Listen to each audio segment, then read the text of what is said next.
So what is this? Sly Fox Christmas. Ale with ginger, cinnamon, allspice, nutmeg, and cloves. It's basically Angry Elf, if you've ever had that. Oh, yeah, I've had that. But I actually like it a little bit more. I think it's not as intense. Cheers. Cheers, my guy. I like the can. Yeah, right. That's why I got it. Looks like a sweater. Yep. And then look at the X, though. It gets all trippy. Oh, yeah. Very cool. Oh, that's pretty good. I'm not usually a huge Christmas beer fan, Yeah, but same. that's good because it's light. Very light, yeah. Most Christmas beers are usually dark, and they try too hard to be too many things, and they don't know what they are. Have you had Mad Elf? Yeah, Mad Elf is usually decent. It's intense, though. Yeah. There's like a 12% one, and it's after you have half of one, you're like, oh my God, I can't drink a whole beer of this. Yep. It's ridiculous. Yeah, I like ales, though. Yeah. Like, Yeah, I love it. I was at Bonfire last night, and I got this Sum of All Things IPA. Mm-hmm. It's tight because those are examples of a beer trying to be a lot of things, but being something different than all of them, because it's an ale, it's a really strong IPA, and it's almost like a wheat beer. It's unfiltered. What do they call those? Like it's unrefined? An ale made of wheat? I think, really? I don't even know if it's wheat. I think it's just something with the filtering. Damn. That they call it like hazy IPA sometimes. I love hazy IPAs. That's what it was. It was like the same kind of... It was dude, called the Sum of good. All Things. Tasty. Yeah, those have really tasty. popped up in the recent months. Go to any major beer store even. There's a ton of them now. They didn't know how it used to be. It was all fucking seltzers up Well, there until used to be some, but most were kind of shit, honestly. But these were... that one was good. I've had like a couple. I can't even think of the brand names though. I feel like a noob. Bro, I'm pissed that the Beer Fest won't happen this... Dude. It didn't happen this summer, Nothing. and it won't happen this winter, or It probably won't happen not next year. summer. Probably won't happen next year, yeah. The Italian Same with the festival. Grand Prix. The Grand... Dude, oh my... What There's about that? so many cool fucking things that happen in Pittsburgh randomly during the summer, and none of them happened this year. Year It I was moved very here. strange. Year I Felt like I moved was here. in Moscow. Yep, very weird. Backcountry. But at least then there's a fucking Dave Matthews Band concert like every year. No, I don't know there's why, not but- this year, right? I don't know, dude. I don't know why, but Hershey and Montage Mountain, he played at way more than every other venue. Because he was probably His bigger live there. ones that he would put on like CD, 9 out of 10 times they were recorded at Hershey or Montage. No way. Yeah, swear to God. Can we fact check this? That's insane. Bro, I used to know people that fucking went to the Montage show and then drove to Hershey the next day to see him again. Like, really?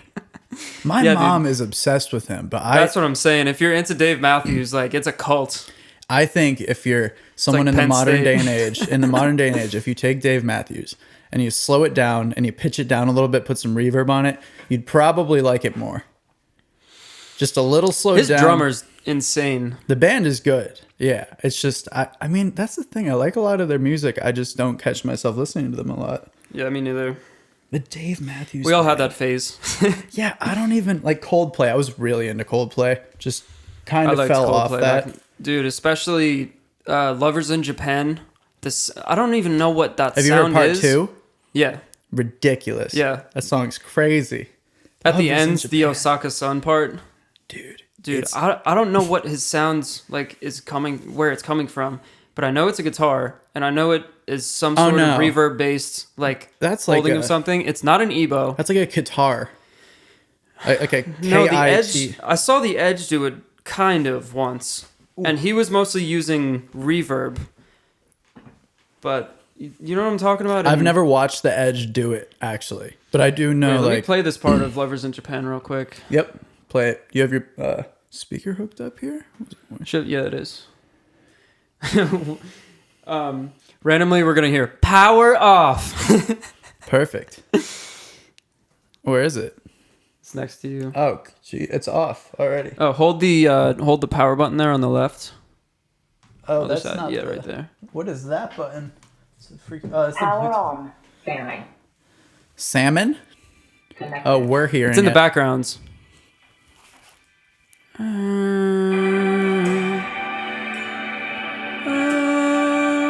Oh, It sounds like ancient ruins in the background. sounds like that space pedal I gave you. Literally. Yeah, that's what I'm saying. Like, it could just be a held sort of reverb, but however he's executing it, is insane. Mixed incredibly. Don't forget. That's mixed like wild. Yeah, but dude, I'm telling you, that was the time where I started getting really into guitar pedals for the first time, and that whole album kind of features it. Viva La Vida. I think that whole But album I is heard that, I was ridiculous. like, Jesus, man, this You know, is it awesome. sucks 'cause Just that was- sounds alone. That was my last favorite album from them, and it sucks Me too. because it's literally because he doesn't have depression anymore. Like, no Really? joke. It's literally if you listen to it and then you see when he like started getting help and stuff and started like doing shit about his depression, completely changed. But I still like Mm-hmm. Really? their music. It's just Chris like Martin? Yes. Have you heard their new music? It's all like synth poppy. Yeah, they got very poppy. Yeah, synth poppy. Like it's beautiful. It's really nice music, but I don't know. I like I like the grittiness. yeah. to Viva La Vida. And his voice, I don't know. His voice then- is crazy. Dude, Strawberry Swing. They did a psychological study to see what the most relaxing songs were or pieces of music in general. That was number one. No. Yeah. That was number one. Yeah, because of what the melody does, thought you where were he's gonna say like, "'Cause 5." the sky could be blue," and the chords there, he's actually using a George Harrison thing, which is he plays a major chord and then the octave up, so the eighth step, which is the one. You know what I mean? Yeah, sorry. So say yeah. it's like a Step. C. The eighth You're step. playing the high C, and then that note you just walk down. So all of those chords, you hold every other note the same, but you walk that down. So it goes like C major 7th, C dominant 7th, and then you could play It's all like C. an F there to hit the A right. It's all C. What's the song in? It's the chromatic movement with chords attached on top. That is the excuse me. That's part of the reason, but they were analyzing a lot of resolutions to see which was more satisfying, and that one rated number one on that. Oh, so in resolutions it's ranked. No, they were. It was ranked based upon how calming it was. I think they had like EKGs on them to see their heart. They play it for All this- infants. Probably, Dude. for fetuses. No, shut the fuck up. No. Oh, you gotta cut that. Damn. Oops. But no, it's not rated on resolutions, but they showed that certain resolution types kept happening. They were like, 7 of the top 25 use this. That's or insane. something. I don't know. That's insane. Where did you even see that? Some video on YouTube back in like 2010 or some shit. How the fuck do you remember that? Wow. That's crazy. So I wonder Like now if they 2014. I redid don't it. know. I'm talking out of my ass. What if they redid it now? Like, would it still be the same song? That's what I want to know. Also, I want to say Be interesting. It's a cool study. the first time I heard that song was when Frank Ocean used it. Really? That was literally ever. I thought it was. I'm glad he actually left that part. ridiculous. Yeah. Yeah. And then I listened to that actual song and I was like, what? Dude, Really? it's like 10 years old when he sampled it. Not even. That's like Metro Boomin sampling. He sampled this song I thought was a definite 80s song. And I like Shazammed it. It was from 2014. It was just made to sound like 80s disco. And he Damn. sampled it, credited the person, and it made this whole, I don't know, it's crazy. A disco beat. Just vocals from it. Nostalgia Ultra was Yeah, Nostalgia Incredible. Ultra. That's probably why he sampled all that stuff. I'm an idiot. I didn't think about it like that. I didn't think about that either. I saw. Excuse me. Bless you. Thank you. I saw Bless. someone the other day made a 3D version of the cover of Nostalgia Ultra. What? Yeah, it's crazy. Like a hologram, like Pop Smoke in no, France? no. Like on the computer, they just like made a 3D version of it where the car has angles and shit. What? Yeah, it's awesome. That sounds like some Fiji Macintosh. Yeah, I don't know how they type did shit. it. Damn, PC music. Saw that shit on Reddit. Saw that shit on Reddit and I saved it. That's a hook and a half. You I just met gotta my save it. wife on Reddit. Met my wife on Reddit. That's gonna be a headline one day. Probably already is. Yeah, I met my wife on Reddit. I met my wife on Reddit. I also divorced my wife on Reddit. Dude, you can make a whole song out of that. That's hilarious. Or a movie. Met my wife right there on Sell Reddit. that movie rights. Movie boy. rights to Met My Wife on Reddit. That sounds like MTV 2010. Met My Wife on Reddit. Easy. So when you first started making music, like what were you listening to? When I started like creating music, it depends what you mean by creating. Well, I remember you used to have some sort of like music application at all times growing up, like No. high school even. Oh. I remember you showed me, even before I knew what a DAW was, you showed me how you can edit just an audio wave and you can make it sound like, because I was asking, what the hell is the noise in dubstep, like the wah, wah, wah. Yeah, the growls. And you were like, oh, you just take an audio wave and you do this, and then it sounds like this. I was like mind blown. And now there's that was probably 9th grade. Yeah, literally. My dad got a MacBook in like maybe 2008 even. I think 2010. 2008 for sure. And I would just use GarageBand on it all the fucking time. And most of the presets for synths in GarageBand at the time ended up sounding like what was early Young Lean in 2010. I'm not even kidding. So I already liked rap music and shit for no reason. I liked pop music and I liked rap music my whole life. I think as many people did growing up, because you hear the radio all the time. I mean, you know.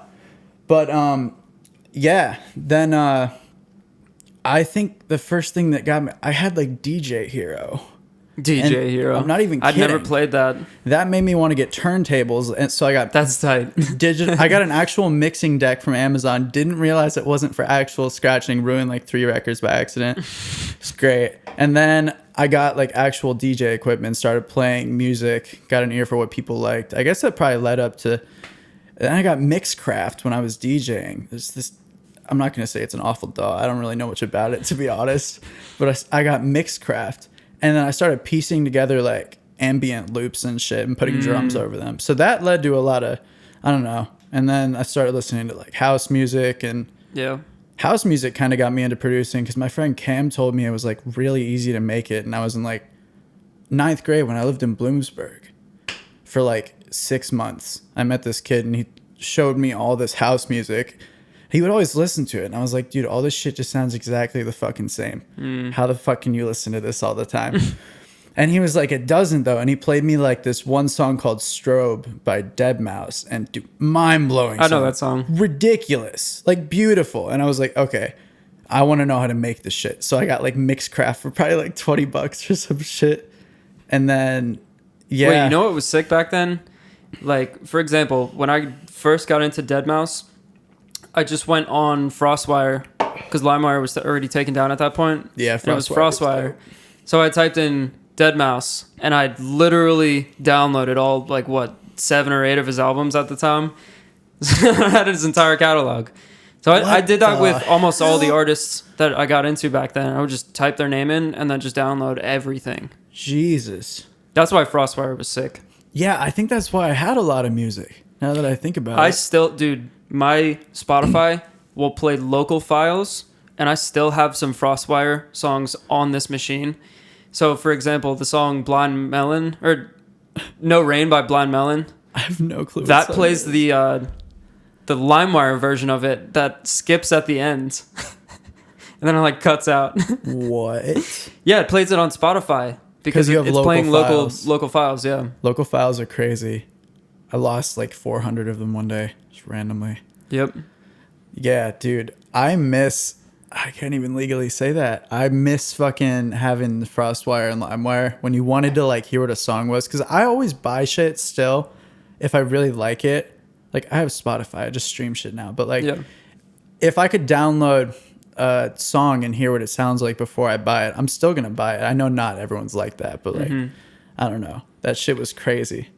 We missed Napster completely. We didn't, yeah. By like 3 years. Yep. See, I mean, vinyl is completely different. That's physically something that you buy. Like, you need to physically buy that. But there was something gorgeous. Even when you would get the file for free on FrostWire, and then you'd have the file, like, to press play on that file within your, like, file explorer. There's just something different about it. It was amazing. And you had like, you just click one of the songs on the sea of every song ever made on Spotify, which is better. Don't get me wrong. It's cool. But there's still something about having that file. I like having files. I think that comes from being a producer, probably. Just like liking having the song. Yep. Because then you could take that file and like put it in... Duplicate it. And, dude, put it in anything, slow it down, pitch bend it or some shit. I'm going to just duplicate it and share it online. That's what I really got into when I first discovered what a DAW was. I just loved taking songs I had, like Slowing files, them down. and just seeing, yeah, exactly. I Slow had- them down, Yeah. put echo on it, anything. That shit was so fun. I had an alias called Coked Out for like 3 months, where I would take songs I really liked, like R&B songs, like R&B trap songs, basically, like Future songs, or like some Rocky songs, like older shit. Slow them down, kind of chop and screw them, but like tastefully. Mm-hmm. And then I would upload them. And I think I took it down after like 3 months because I put a bunch of shit up. I still have all the files. But that's all I would do, because there was a point where I was just doing that because I was like, whoa. Do you know the brothers of Big Chico Dusty? It was the mix. Someone took Brothers by the Black Keys and they put Big Boy verses on it. What? Yeah. No. It came out when we were sophomores or Big something. Boy's crazy. Yeah, man. What is Run the Jewels? Do you know Run the Jewels? Yeah, I like saw groupies? them. I Yeah, saw them they're- in Philly. Oh, excuse me. I saw them one time. The They TLA. were insane. I really went for Rat King, who's the opener. And then Rat Run the King Jewels played? was also, yeah, Were you in Philly? What was just? at the TLA. It was a single show. Power off. Told you. That's awkward. Yeah, it was at the TLA. We went for a Halloween show. We were visiting That's Temple. cool. Yeah. Temple's pretty cool.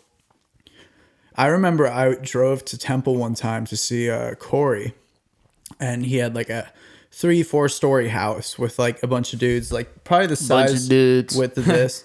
Yeah, it was like fucking 6 or 7 people I think that lived there, but it was a huge house, and That's so common. I was gonna To have a leave. big ass house with a bunch of dudes. I was gonna leave my shit in my car on the street, like some of my shit I brought, and everybody in the house was like, "You should not do that." Yeah, and I was yeah, I like, "What never the do that. hell?" I trust Pittsburgh way more with that. I mean, Yeah. like, I feel like I could put a camera on a tree, park somewhere, and film for like 5 hours. And Yeah. I don't even know. Up by you don't have to worry about it. Well, up there, yeah. Yeah. Even like, I don't know, man. There's definitely some parts of Pittsburgh that are actually, Yeah. That's true. Yeah. I never knew Philly was like that, and I lived here my whole life, and I never knew that stigma of Philly at all. So I don't worry about that too much in Pittsburgh, but if someone ever broke into my car with something I could have just taken out to put inside of the house right there, then I Yeah. would just feel like a complete fool. Yeah, I've done dumb shit like that, yeah. And then you learn that from that. Like, I left Or you that- gotta hide it at least in the vehicle. I left a fucking backpack, like a leather bound, like just checker pattern backpack with a fucking 13-inch MacBook, a Canon T5, 2 batteries, 2 lenses, the charger for my MacBook. Thankfully, my hard drive was in my pocket. That was at the Seattle Space Needle, right? Yeah, we parked like 200 feet from it. No joke. Yeah, and I It just was a left great it. loss for We were both tr- of us that day. We were traveling from above Seattle. Where was it? Bellingham, Washington. That's where my aunt and uncle live. It's like bordering Canada. Oh, I didn't know you had family there. That's Yes, cool. I have a shitload of family. What is in, Washington State like? Oh my dude, it's like Pennsylvania, but like if you scaled the mountains up a bunch, but they all still look the same. It's not like Colorado how they drop off. Right. They would all still look the same. Like, but like the pine trees are like way bigger, like huge. It's crazy. It Isn't feels it mostly fake. desert? Washington? Yeah. Well, maybe not. Maybe the lower half, but no. Washington. Someone I knew that lived there. They lived in Yakima. Tundra desert. Tundra. Yeah. There's a lot of tundra. Yeah, Ryan Yeah, Pop's it's like brother. Montana. It's like Montana, kind I of. forget his name. Ryan, Josh. No. Like his stepbrother, I guess, technically. Oh, I know who you're talking about. I've met him. Yeah, he was up for a summer once. Remember? Yeah, I forget his yeah. name. I literally- Maddie? No, not Maddie. Something like that, man. Anyway, he lived in Yakima, and he told me Washington in State was Yakima. mostly desert. It's like tundra, though. Yeah. It's not like sand desert, you know? Well, isn't a tundra a desert? I guess. forget. I think tundra is... It's like a cold check desert, it. right? Look, check. Or I can... I will whip out my new iPhone 12 mini. Oh, yeah. Bro, this Face ID thing, I'm still getting Getting used that to. It's pretty promotion in? crazy. Because sometimes I look like a fool, and Yep. I'm like, it still recognizes me. I know. And I'm like, oh. Right. But, dude, with the mask, I was thinking... It doesn't Remember work. how you used to have... No, it doesn't work. But you remember you can program in, like, different fingers you could or do your that. toe or your cock You or can whatever you program want. in 2 to 3 faces on that. That's what I'm saying. Have you you could. tried it with the mask? No. I feel like if I I program don't use myself it. in with the same mask that I always wear, it might recognize it and work. I don't even use it. You should do one with that hat so it recognizes that hat. No, that would be This fucking hat, weird. This kid rolls up with this hat that's purple that says, wait, look. If you, the letter U, if you think I got sass, you should meet my mom. Oh, I didn't even see. It's like actual trucker in the back. That's tight. $12 at a truck stop. Coming back after I got my laptop stolen. Actually, that's when I got this. Full circle. Yeah, full circle. Full No, dude. fucking So circle, dude. we were coming back from up in Bellingham, and we were just like, oh, let's stop at the Space Needle and get like an Airbnb here for the night, just like chill here. And I was thinking, oh, Seattle can't be that bad. Like, fucking normal ass city. I went into it blind, like not even thinking I should be prepared at all. So I just leave this backpack on top of all my luggage in the back of the car without tint on my car. So I just leave it literally sitting on top Just of asking everything. for trouble. Didn't even think about it. I was going to bring it and then I didn't. So I put it back there and I was like, oh yeah, I'll just put it right there quick. Cause I'm like in a rush because I was in a rush. And then Classic. walk 200 feet, get our tickets. We're there for like an hour, come back and my entire back window is just shattered. Yeah. But that's when I learned this is one of the cities I feel like if I did do dumb shit like that, I don't think that would happen. Really, it depends. There's Seattle definitely or here. Pittsburgh? No, here. That's what Oh. I was trying to bring it back to because like I learned a lot in Seattle, and then I looked up Seattle crime rates, and they're like ridiculously high. And I'm like, Really? what? Yeah, there's a lot of shit if you really look Didn't into know it. that, but wait. That's I crazy. typed in Tundra, right? I got a shit ton of results for a Toyota Tundra. They're good trucks, though. They're good trucks. Anywho, Shit. Yeah, All we right, love so Toyota over here at On a Tap. tundra is characterized by having permafrost. It says a vast, flat, treeless Arctic region of Europe, Asia, and North America in which subsoil is permanently frozen. And then in Yeah. quotes it says tundra vegetation. Look up tundra pictures. That's what I Yeah, know. these pictures are wild, man. Yeah, that's Montana in a nutshell. Like that's literally. Oh, look at all these pictures of the Toyota Tundra. Stop. Oh, dude. No. Look up tundra terrain. Tundra terrain. That's like a movie, honestly. What? Because all of the Yes. that must be in fall, fucking and the insane. grass is red.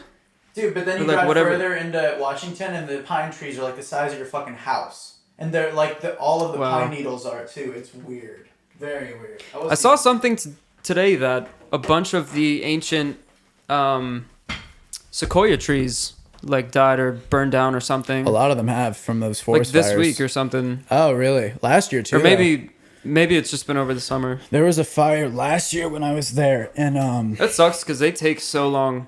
Big Sur. It was right by Big Sur. That university that's right there had to get evacuated. Yeah, and that's all I thought about. I was like, damn, that's like one of their biggest crown jewels is Big Sur. I've never even been there, Yeah, but dude. Danny showed me pictures and that shit looks wild. I mean, sequoias are the coolest trees in America. Yeah. Like by far. They look ridiculous. That General Sherman in Sequoia National is Oh, that the biggest living. Oh, dude. It's not the biggest Oh, man. living thing because that molds thing. Giant squid. I forget where it is. Giant squid would be the biggest living thing, I think. No, the biggest living thing is this molds, like thing that grows undergrounds. Ew. It's What? like it's enormous. Really? There's also this singular tree. It looks like birch trees, kind of, but it looks like an entire forest, but it's one tree. Like they trace the root system back to one singular spot. It's crazy. Damn. But then, by volume, the General Sherman is the biggest. General Sherman was the one that we took pictures in front of, right? Yeah. That's what I We thought. took a bunch of pictures, but Well, yeah, but it's the one with the little viewing area. I think and it's the big wild. sign. I went there with you guys, and then I went there with Goozy too. Before that, I think a year before that. I Yeah, went with we should go Goozy. back because remember the woman was saying you could go up to a week after, Have like you been 7 to- days free after that, pretty much. You didn't go to Joshua Tree or anything yet, right? No, where You is should go that? there. Northeast It's of LA? south. It's like if you're in I was gonna say Chicago. If you're in San Diego, you could drive an hour east and be at Joshua Tree. Maybe a little Oh, south. right. Yeah. You don't. Yeah, I didn't I realize remember it. seeing it on the Coachella. map. It's Coachella Valley. Dude, the most south I've been actually in LA is Hermosa Beach. Hermosa Beach is Yeah. cool. Evan lives It was there. cool. Evan lives in Hermosa, actually. Which Evan? Oh. Evan Ivanish? Evan Ivanish, yeah. No, Evan Miller, Goner. Evan. I don't know him. Yeah, you don't know him. No, you don't. Damn, that's crazy. Yeah, Hermosa Beach is beautiful. Yeah, it was tight. They gave us those citations there, which was complete bullshit. Did I tell you about that? I think I've gotten those there. It was for the mask. But okay. Oh yeah, wait. Yeah. Let me tell you the story. So I remember. We were up in Marina Del Rey. Coco's down in Oceanside, and we were trying to meet somewhere in the middle. Mm-hmm. Like first we were looking into that like train or something that goes all the way down into Oceanside. But to get there from our hotel would have been like an hour and a half to get to the train stop to get there in the first place within LA. So we decided to meet up in Hermosa Beach, just like randomly. I saw it on the map and I was like, "You want to meet there?" And he's never been there either. So I mean, there's like a pier, the normal pier, and then there's this main little strip with some restaurants and shit, and then there's a little hill. Not that goes up. Huntington. No, but it's close. It's right next to Huntington and like right near Manhattan as well. Man, okay. Word. Yeah. So anyway, he parked up maybe like 3 or 4 blocks up that little hill, and randomly there was this swimsuit like store there, which Rachel's been a fan of for a very, very long time. And when she looked up things to do in Hermosa Beach, she saw that was there. Hermosa. So as we walked up, the girls went into that store as Chris and I, like after being on the beach, which was like crowded but distanced, where no one was wearing any masks, and the main strip, like no one was wearing any. We put them up when we were passing people. Like anytime you get up and like walk through people, you pretty much have it on. So after we walk up this big ass hill, I have this water bottle I just bought, like literally in my hands, and we stop and like he looks down at the GPS, and we're trying to figure out where the car is. We're like both sitting there for a second with our masks. I had mine like a chin diaper, and he had his hanging. No one was around us. We were waiting to cross the street, and I saw this group of 3 with like orange vest kind of things on with blue underneath. So like even if they weren't some sort of official and they were about to cross the street and we were about to pass, like both of us were about to pull it up, and by the time they came over to us, we already had them up, right? So then they just come up and they're like, "Yeah, can we see your IDs?" And at first I was like, "What? Why?" So then like Coco just hands the ID, and I'm like, "Why are you like giving us a citation?" And he's like, "Yeah, for masks." I'm like, "How much?" 100. And we were like, "What?" And then they just weren't having it. They were like, "No, if you want to contest, like, you could go wait down at the police station down there." They didn't ask you anything. They just told you straight up, "You're fucked." Nope. They straight up. We were like, "Are you guys police officers?" And they go, "No, we are hired officials for the city of Hermosa Beach." So they were rent-a-cops.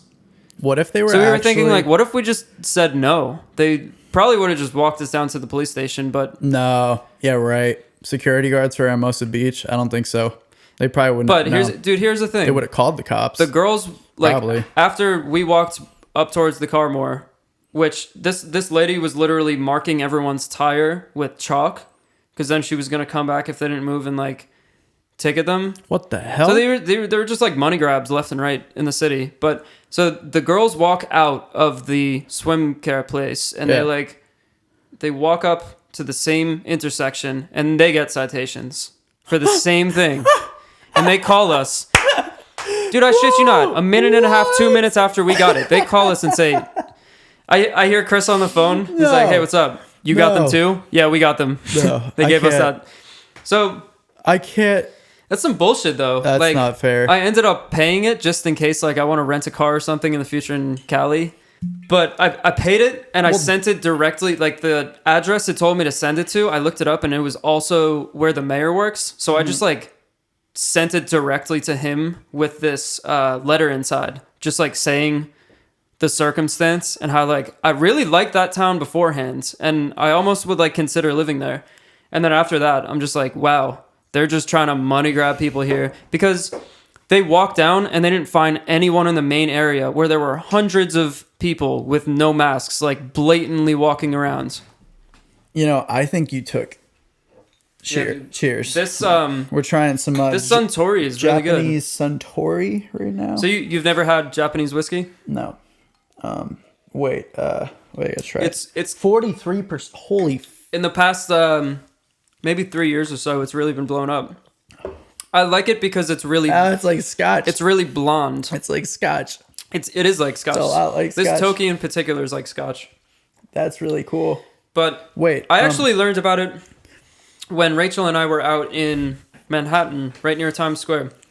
We stopped at a place and we were looking at the menu, and there was a guy sitting next to us that he said he was scoping out the place for the next night because his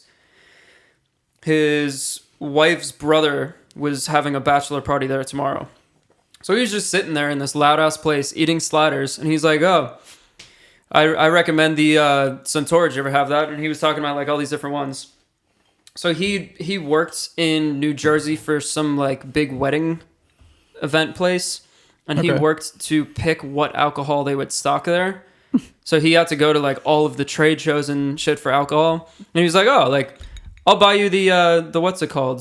It's the next level up from this." And it was great. I was like, "Thanks, man. This is tight." That's wild. But that's the first time I heard about it. But a lot of flavor. They have this one in pretty much any fine wine and good spirits now. They have a lot of flavor in that, Suntory. man. Flavor like a million. That's insane. The shit was full last night, but a cat knocked it off of the kitchen counter. Mm. I'm just surprised that this nice of a bottle was it a black cat? Like, no, it was a black cat. Yeah.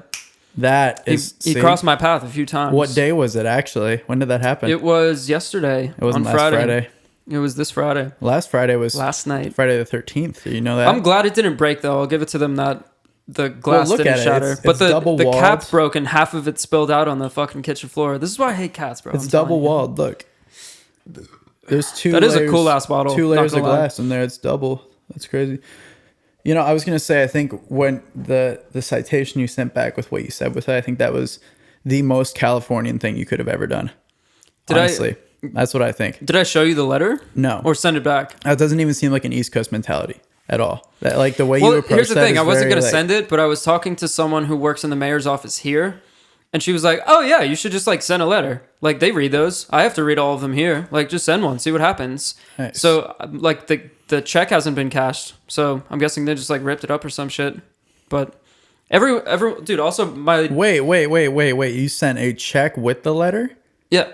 So you said that's what it said on it to return to this address, and I looked up the mayor's office, and I was like, "Oh, it's the same address. I'll just put his name on it, so it'll go to him." I'm like, "Here's the citation, here's the check, and also like, oh, here's what happened. This is what I thought of it." Wow. I wasn't rude or anything. No, but they prosecuted it well then, so you didn't even get. I don't know. They probably haven't fucking read it yet, knowing how government works. Yeah, well, COVID too. The shutdowns there. You guys went when they were in the window of not being shut down. Oh yeah, sorry, I'm speaking really loud here. No, it was after they already opened back up. No, that's what I'm saying. You went in the window. Sorry, you went in the window where they were open for like the past 3 months, and now they're shut down again. It's stage purple. We went in September, I believe. Yeah, so you were. Yeah, they literally shut down 3 days ago. Damn. Completely. Yeah. So everything's South closed of Pittsburgh's again. really taking a beating right now. Their hospitals are like filling up. You see there's a CDC map out now that says how at risk you are in every single county. I did. That's sick. Yeah. It's crazy. It's cool because you could change the number of people involved. Got a bug bite. Sorry. So you could say like, oh, my Thanksgiving with 8 people in LA will be. LA actually was pretty comparable to Pittsburgh when I looked at it, but the worst right now is like North Dakota region. It's so crazy. bad, dude. So bad. It's insane. I wonder why. Canada must be taking a little bit of a hit too because they're bordering. I mean, bro, I saw this map the other day that was showing where people don't live in Canada, and it was like 90-something% of the lands that they have. Yeah, it's no one lives. It's like Alaska. Crazy. It's like Alaska. I sent that to my friend Kev in Toronto. He's like, bro, I don't even know that. Really? It's the craziest. Here, let me Toronto's find that real packed. Toronto's basically. Yeah. I don't want to say this, but Toronto's basically the United States. I mean, it's right there. It's like, dude, it's. I don't know. Kev said it's very comparable to New York. That's what I mean. Yeah. Have you been there? No, New York or Toronto? Toronto. No, we're close though. I should go. I've been wanting to go. He takes the bus, and he said it just takes like 8 hours or so. Need to get my lady a passport, so we can't go over yet. She doesn't have a passport. Gotta get her one. Gotta take care of that first. I don't know. I would just drive there, man. You could. I think you put your car in a ferry or some shit, don't you? There's like a huge body of water. Look, the green is where people don't live in Canada. Amazing. Yeah, that's what I'm. Yeah, it's crazy. Yeah, that's pretty cool though that they have all that land preserved. Maybe it's not even preserved. People just don't want to fucking live there. Yeah. Oh, excuse me. Bless you. Yeah, but to complete the conversation there, I think it's amazing that you sent that and then you haven't heard anything back. But yeah, they probably haven't opened it yet. But I mean, it probably will go through. I can't imagine. You see the shit that Gavin Newsom just did after he fucking shut down California? Did you see that? What in particular? The governor of California, he went out to like this massive birthday party. But like literally on the night before he announced it in the morning, like he announced it the morning after. The night before he went to this massive fucking birthday party, and there's like so many pictures of him. And like the senator for that state spoke on it today, and he was basically just like, "This dude's fucking ridiculous. I can't believe this shit." Basically, what everyone in the state said. But I don't know. It's just funny. And then the next morning, he fucking shuts down all of California. I'm like, bro, what is going on here? What a d-bag. It's funny. It's funny. 2020 has brought interesting hair, though. Everyone's hair is so funny. Hair? Yeah. Hair. Because like a lot of people couldn't. Yeah, a lot of people couldn't get their hair. I started cutting my hair, and I like it more now at my house. That's what's up. That's what I'm saying. Literally, I've never gotten a haircut in Pittsburgh. I've always just done it myself. Ever. There's a killer barber down here, man. I know a ton of good ones that people have recommended. I've just had no need for it. Saves me a ton of money. That's what I mean. So much money. You also save money. It's like every other week, I'll trim the sides. Like maybe every other time, or sometimes every time, I'll just touch up the top. But I'll just shave down my entire sides with like an actual razor, like in totality. And like literally down to them all skin. out individually. It looks so cool, but there's this little part at the top where the hair is like this tall, and it just like kind of goes off, and I kind of like it, but it's because I can't exactly get that shit every time. But I line it up right. That's just like both sides. Like over on the left here, it's easy. I can just do whatever over here, and it'll be the same exact thing. Yeah. Like over here, don't have to worry. Over here, I've done it where there's like a perfect line, but then all of right here is fucked up because I like how you do it though. So then, yeah, mine's like it's not straight; really it's slightly curved. I think it's sick as fuck. But it's how my hair naturally works. Yeah. So it's easy to do it each time because like this hair would always be going down this way, so it's easier to trim. Sometimes I'll snag some up here. That's the hardest part, is right at the like base here. Wait, you know what's crazy also? My mom swears that the way this swirl goes determines what gender the sibling under you would be next. So we tested it in my family and all of the Ravens, I think, and it was true.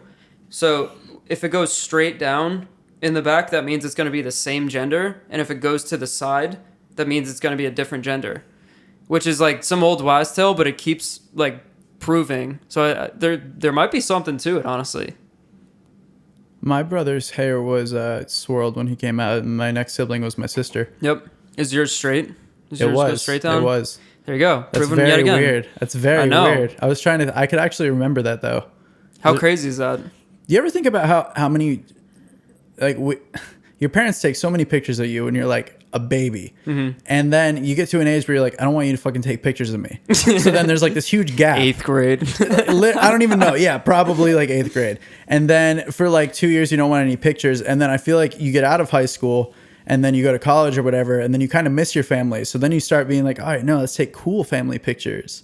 Like, yeah, I feel it's just crazy the stages you go through, and there's just this big gap. There's like all these pictures of you as a kid having a good time, doing all this shit, probably dressed in shit you don't want to be dressed in. I don't know. And then there's a gap year, or a gap like maybe like fucking 5 to 8 years. And then you're like, Christmas cards. Oh, dude. Yeah. They're so funny. You got to see my last. I love seeing everyone's Christmas cards over the years. Like seeing the progression of my own family even. Oh my God. Do you have all of them like lined all of up them? Somewhere? That's amazing. You know the kitchen table I have? Yeah. So the closet that's right there. In Moscow? Yeah. We tape everyone's Christmas card right onto those doors. Yeah. You could still open it and shit. We have ours in sequence. Wait, I think and I it's know. incredible I think to I know look what at. you're talking about. I think I've Yeah. seen that. Me and my sisters always go up and we're like, all right, that was Brina's awkward stage. Hers lasted 3 Christmases. That was Julie's. That was mine. It's Dude, so my funny. awkward stage was from like 5th grade to like 12th grade. Literally, I think that was my entire. So All of middle and high school. thank God I wasn't the shit in high school, or else I probably wouldn't be doing anything now. I would've just been Mine was yeah, like remember the good old years. 7th to 9th grade. 7th to 9th. Yeah. I feel like the winter of 9th grade it ended because I started like playing in a band and I threw a ski at I you. became one of those confident winters. in who I became. I threw a ski at you one of those years. I remember that. That was the stupidest shit I've ever done in my entire that's because life. Coco used to come fuck with us so Oh, hard Coco because would he do was ridiculous so shit. much better than everyone else there. Yeah. That he would just ski up, like rip my hat out from under my helmet Yeah. and ski away with it. Yeah, And I was bro. like, what the fuck? And you You're were like, what just happened? and you were with him once, so like I couldn't catch him, but you were easily catchable because you were like still going. And then I came over and I was like, I didn't "Man," even like, know oh, that. Fuck. I didn't even know that's how that happened. Oh yeah. Dude, oh my fucking God. Good time. What, Dude, Snow dude? Mountain was so fun though. We Wait, used to go there. Who threw my poles in the woods then? That was probably me. Okay, because you I could think catch up no, with that's me. what I came over and I was just like poles in the woods. I didn't even know Coco And then did I that. then I chased him. If I knew Coco did that, I wouldn't have done any. Dude, I am mind blown. This show was so funny though in hindsight. Like, That's hilarious. Dude, I smoked weed the first time at that ski resort at a picnic table in the woods with some random kid that was Coco's we're on friend. Cannonball. Yes. Yeah. They And got rid of that. I actually never sat at that picnic table, but they I always rolled a saw where it blunt. was. It's cool. You've never been to that picnic table? I knew where it was because you could see it from the lift. You could, But dude, I remember so when I many- worked there, they took it away. Oh yeah, after everyone. Yeah, so it's me. I think I don't want to name people. There was a couple people there. One that I knew, one that I didn't really know that much. And this dude rolled a blunt, and I'm just sitting there. I don't even know fucking how old. And I was like, "What are you rolling?" And he was like, "It's hash." And at the time, I was like, "Oh, it's just weed." Hashish. I was like, "Oh, it's weed," but it was like literally hash. I remember how it looked. And they're smoking Bro, this I've blunt. never seen hash in my life. It looks so. It looks not like even kidding you. keef. It looks like a lot like keef. It's basically keef I've seen a in brick picture, form. but like I've never seen it in person. I've seen dabs and keef. You could buy hash everywhere in Burbank. Like, oh my God, there's so many delivery services that they'll sell you the extracts out of the weed, like the chemical extracts Damn. that make them the strain they are. Dude, oh my God.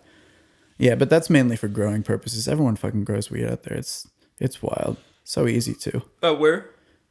In Los Angeles, mainly in California. Everybody, it's so easy to. The laws are so lenient towards it. Like you can start your own company super easy. I know a couple people that literally started a company up in like maybe 2 years, and now they're about to like launch it, and Yeah. they have all this merch set up for it, all these plants growing after like 2 harvests. It's crazy. Dude, everywhere in LA smells like weed. Yeah, Everywhere. it's awesome. It's pretty cool. At a point, it's not. Everywhere. It's pretty cool though. Because then when you have smog days, you smell like smog and you smell weed, and it's just like, this is weird.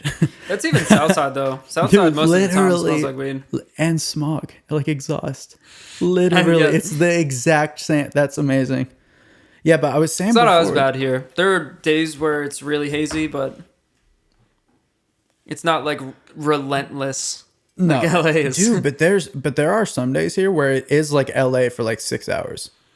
Bro, in China, did you ever see pictures where the smog is like brown? China. It's that bad. Well, that's you where can't see LA in is front smog. of you can't see your hand in front of you sometimes. That's where their smog comes from mainly, is literally from crosswinds from That's China. insane. Same with Utah. over the Pacific Ocean. I know. It's a crosswind. crazy, It's just man. like it's like diagonal all the way down. It's Wait, like, you know here's what's where I'm even going. crazier? I got in a Wikipedia rabbit hole one night, and Nice. did you ever hear of a rain shadow?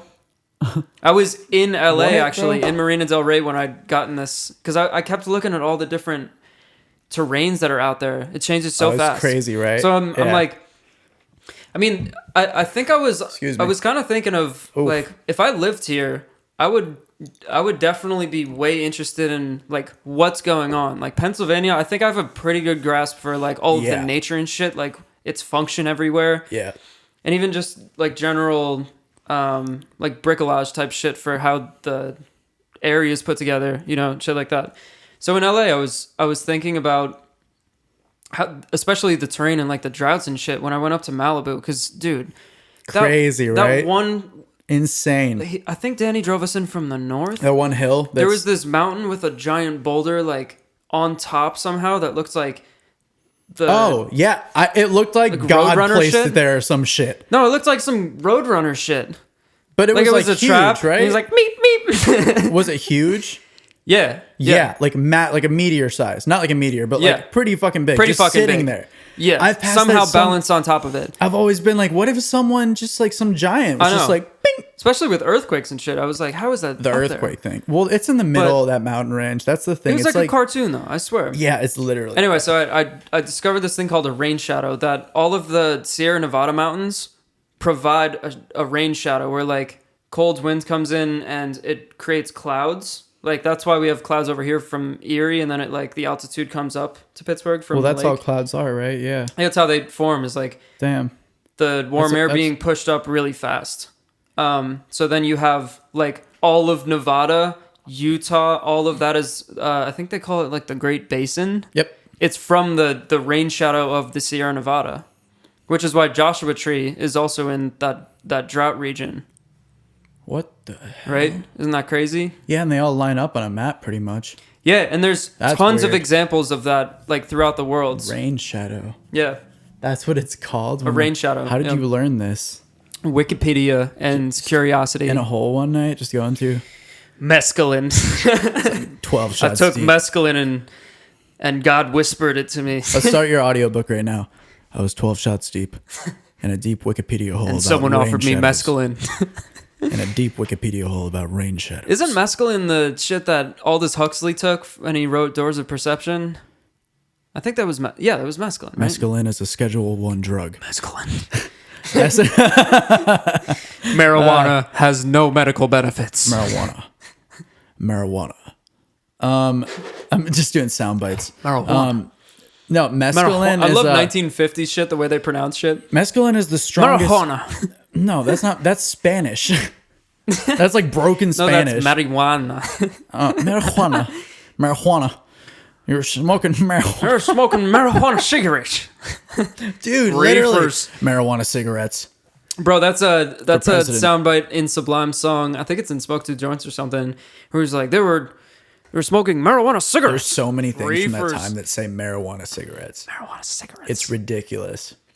marijuana cigarettes. What's funny though is that 2 years ago Marlboro was in the process of making that exact thing, marijuana cigarettes, literal cigarettes that were just weed that had the filter in them. I So remember you showing me them. yeah, I don't know what happened to that. I mean, coronavirus obviously probably tanked a lot of betas. You saw that picture for the first time when I was sitting next to you, and you were like, "What? That's some next level shit." They started to do that. The Marlboro one. Yeah. Yeah, that should look ridiculous. That would be fucked though. That was like a concept picture. But then Corona, the beer company. That's not the way to do it. Corona It's not bought the way to distribute that. like 78% of this company called Canopy, which is the U.S.'s largest growing company. Yeah, so That's a great name. they bought like 75% of the company.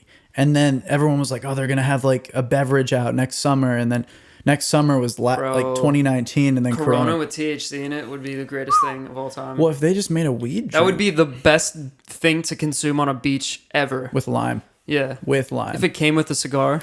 Dude, I got a CBD water at this vegan Mexican place in LA one time. A CBD water. First time I ever got one. It was $15. Huge water though. Really big water. And I drank it and I was driving home and I was like, I feel like I'm like 5 years old. Like I was like, I'm so happy for no reason. This is crazy. Like I felt like I was driving through a Beatles music video the whole way home. I'm driving through California. I was like, wait. wow, this CBD has me faded. You remember when you had that CBD the dropper oil, thing? the We tincture. were sitting in your backyard. And I was like, oh yeah, like I'll drop some on my tongue. I'll try it. And as I dropped it on my tongue, I fucking spilled all of it over my chest, and I had a tank top on, so it was just sitting on my skin. Bro. So I just like mop it up, and I'm just like licking it off of my chest, right? Because I feel like exactly- such a fucking fool. That's exactly how this happened. Like I just dumped the entire bottle on myself. What the, like, Dude. So I took all of it, right? Yep. And like It doesn't make you feel high whatsoever. In It's just- hindsight, I don't think I said you had to, did I? no, you were joking. I knew you were joking, but you're just like, oh, got to drink it all now. Like for the vine, right? But I was already doing it. I was like, fuck, like I'm such an idiot. Dude, it was just I'm not just CBD gonna oil. put this to waste. Like, Yeah. so anyway, I get back home and I sit on the couch, and my body's just like not numb, but it's just so content not moving an inch, right? Yeah. And then my mom's like, dinner. I'm like, all right, I'm coming. I'm coming. And dude, to like move all of your limbs to get off of a couch from like drinking that much CBD. Yep. Drinking. You just drank the fucking tincture. But honestly, that's probably great for NFL players. Bro, you know, I'm not going to lie That's probably to you. the best possible thing that you could have, because if you're really achy after you go running or something, It's it's the incredible. best thing. Oh my dude, God. Like, honestly. And dude, even that much, I had to lick up like 3/4 of an entire bottle that you had made a like protein 40 shake, doses in it or something. think about making a protein shake. I didn't even feel weird from that. Like, it's so minimal. It's crazy. Yeah. But then here's the thing, dude. Do you know about CBG? I know about it. I haven't seen it. It's just another compound in weed. Yeah, there's a million. It's way, way stronger than CBD. It's not the same thing, but it literally, I think the biggest things for it that are differentiators from CBD are it helps any kind of like low level mood, like even like a minor depression or something, like just general anxiety. CBG. Yeah, general anxiety. So if you get like I looked around for this shit after I learned about it here. So there's like a couple head shops here that sell it, that also sell CBD. I had to like look though. There's only like 2. They sell CBD at fucking Giant Eagle. I could tell you, I know it's gas stations. You can get a CBD pen. I'm like, this is fucking weird. Yeah. There's places to get good CBD here though. There's actually It's lot of- overhyped right now. There's okay. sure. So if you mix a CBD strain with a CBG strain, holy fuck, dude. You should just fucking mix it into some sort of like after workout. I was gonna thing. say that with- would be perfect. Well, that's the thing. CBG is much more of a mental helper than CBD is. CBD is very relaxing, but a lot of it's physical. Right. Whereas CBD, they're almost just like different strains of weed that are low level strains, in my opinion. If you think about it like that, it's like, whoa, one's better for your, like your headspace. One's better for your, it's like, Right. yeah. So then if you have mainly a THC blunt and you put in a little CBG or a little CBD, fuck, crazy. Did you see that they just came out with a study that said mushrooms are 4 times more effective than any leading antidepressant? I heard about 4 that. times. I haven't read it, but I heard about that. That's insane. Yeah, well, I mean, there's in LA, they've been trying to pass mushroom therapy for what is it? Alzheimer's. Psilocybin, technically. Yeah, psilocybin. Yeah, Alzheimer's and Yeah, dude, I saw that severe too. depression. I saw that. They have ketamine clinics in LA where you get hooked up to an IV of ketamine, like really strong. Jesus. For like, no, think about this. For 3 hours, it's crazy.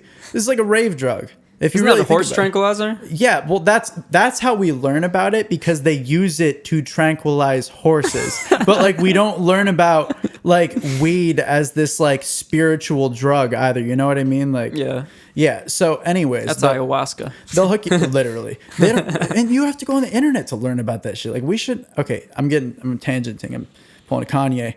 Okay, so if you go to one of these clinics, you can only have like severe depression, like really PTSD. bad PTSD. That's what I Sorry, heard. that was what I was trying to think of with psilocybin. Mm-hmm. Yeah, but same thing with ketamine. You can go in for PTSD, like really traumatic shit. Yep. And they'll hook you up to an IV for 3 hours, and they'll just like let the drug run its course. It's pretty fucking gnarly. Yeah.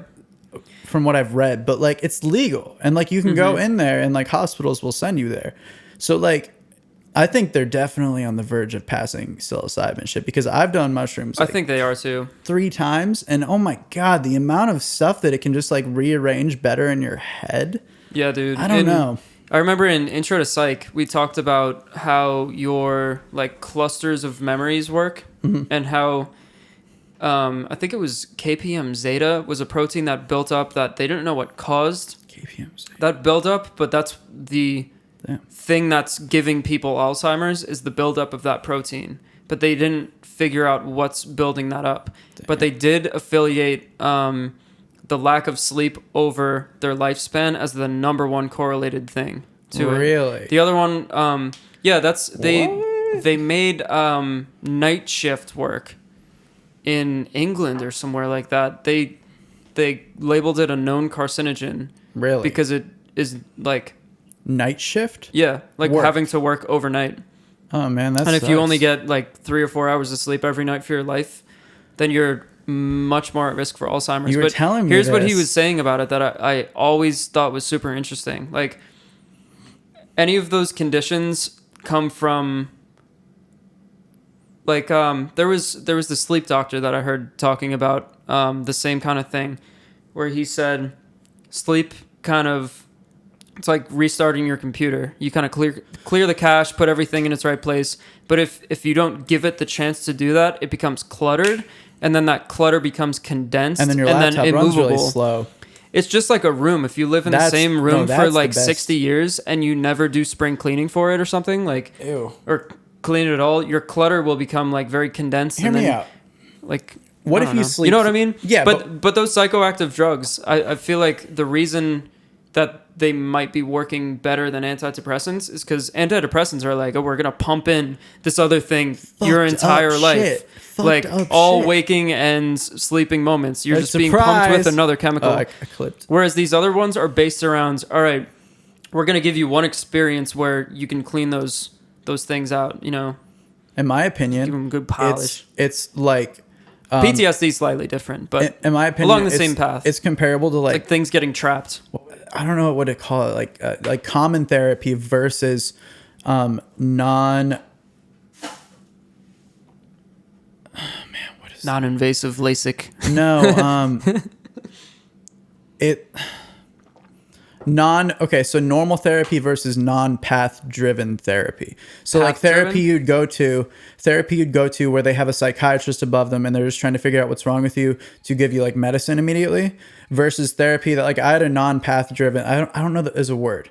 I had a non-path driven therapist when I was in LA. The whole what is path? Non-path, like you're not trying to attain any goal. You're not. There's no psychiatrist above her where she's trying to funnel you to like get. Oh, okay. Yeah, there's a word for it. Makes it's sense. like non. I don't remember the word. Okay. No, it makes sense. So literally, it was just debunking shit. Like it would be like a podcast almost. Like you go in and you talk and you just like talk about what's been going on with your week, and then at one point you just like dig into certain things and you figure out why you're thinking like that. So like you're not trying. It was crazy. You get to the root.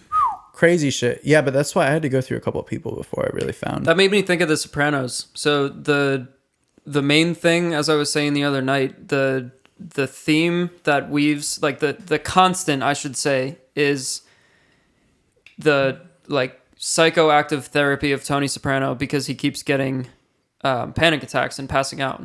Sometimes he's behind the wheel and crashes his car, so like it's a big deal, right?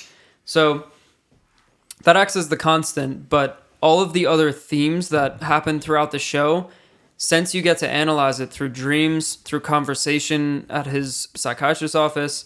Yeah, that's pretty crazy. As the other scenes start occurring, then you start analyzing it that way too. It's beautifully written, like very, very smart. I think the entire fact that the show is going off of like hot flash dreams and reality is alone insane. The dream sequences are the craziest shit I've ever I haven't seen. even really seen it, so I'm just going off what you told me. But like when you pointed that out, I was like, oh Dude, shit! Take my HBO Max. That's like Inception shit, dude. That's like Inception level concept. I feel like, bro, you gotta watch the entire thing. It's so good. I've been rewatching it and watching the Sopranos podcast. 17 seasons of that shit? No, there's 6. Oh god, that's so doable. Are you kidding me? What are they, like 2 hours each episode? No, they're between 45 and an hour. 45 and an hour. They're all great though. Yeah. The closest show I would compare to it is Breaking Bad. I love Breaking Bad. Breaking Bad was good. I watched a bit of that. Better Call Saul. Yeah. Honestly, you told me to watch that. I haven't seen it. Breaking Bad is legendary because it was a straightforward story, but Better Call Saul, honestly, I kind of like more at times because it jumps from such different emotions and feelings. It's insane, like what it's capable of as a show, as a prequel, it's amazing. You know, the funniest thing to me, because I haven't seen Better Call Saul. I've seen like, I'm not even gonna lie, like maybe a season and a half of Breaking Bad. I like Breaking Bad a lot. Never seen Better Call Saul. You could go ahead and excuse yourself out of my house. Unsubscribe. I will unsubscribe. Go on and smash that unsubscribe button, my pal. See, that's a great soundbite right there. That's incredible. That'll be great to have. Wait, so I think it's funny because the only point of relatability I have here is that dude on Reddit that makes drum kits that are recreated from producers' live streams, where he like looks at their exact like recent files list. I clicked on his profile one day, and the only subreddits he comments on are the Breaking Bad subreddits and the Better Call Saul subreddits. And he has like crazy posts and like comments he makes. And I was like, oh my God, Andrew told me to watch this shit. And he compared it to that. I was like, what is going on? And this is the guy's drum kits I use. I'm like, this is weird. Yeah, man. This is Eric. This is a Eric great Marcico. show. It's great writing. Mm-hmm. Great writing. From some of and the things, cinematography though is insane. I went on the subreddit then, and I like went around a little bit, and for the general consensus, it seems like it's a better show than, not better, but like it seems like it's the OG. It's in a different category. Different categories. I'm talking different categories over here. What you want a category? They're both in the same world, but they are very different shows. Like, it's hard to compare them. You know, it's like apples and oranges, honestly. They're both fruits. Both. You'll put them in a bowl together. Oh, God, don't do that. Apples and oranges in a bowl together? That would... Produce. That'd be a good smoothie. Apples and oranges. That'd be funny, too. Bro, I made a smoothie last night that was like chocolate ice cream, milk. Stop. Little nuts and raisins. Little nuts and raisins. Little nuts and raisins. Yeah, name's Little Nuts and Raisins. Got a new single out tomorrow. What else did I have? Little Nuts and Raisins on the track here. Peanut butter. Oh, yep. Oh, wait. But chocolate syrup and then some ice. The shake thing, though. And I put a graham cracker into the shake after you with a smear of peanut butter and a smear of the ice cream on top. Just say smear. Don't say smear. Don't say that. Smear. No, because that's not even... Think about that. Smear. Okay. All right. Well, what if you made, let's say, a little less of the... I'm doing little mini burps here. Excuse me. What if you did a little less of the chocolate ice cream? Bless. But you still did like a scoop of chocolate ice cream for a scoop of peanut butter, like same amount both. Mm-hmm.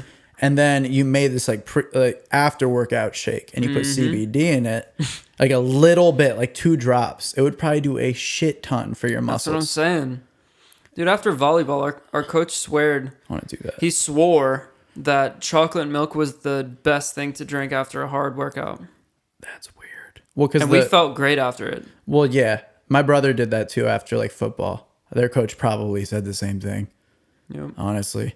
Chocolate. Jordan drank a gallon of milk every single day of the one summer.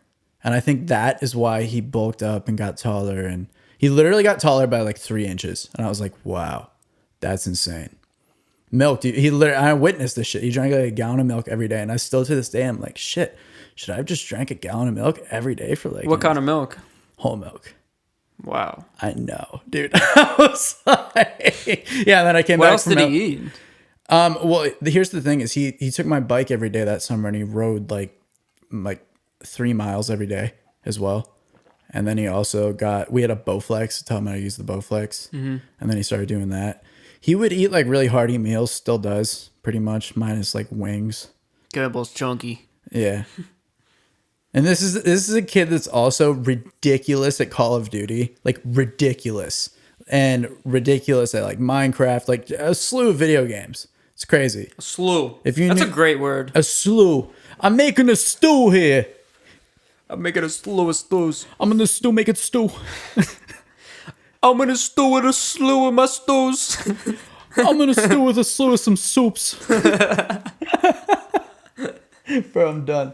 Okay, this Japanese whiskey, Toki. Whiskey. This Suntory whiskey, Toki. Trademark. What's your favorite whiskey? Whiskey or liquor? Whiskey. Whiskey. Really? Whiskey. Well, that can also be bourbon whiskey then. I'll take bourbon too, honestly. I choose you, bourbon whiskey.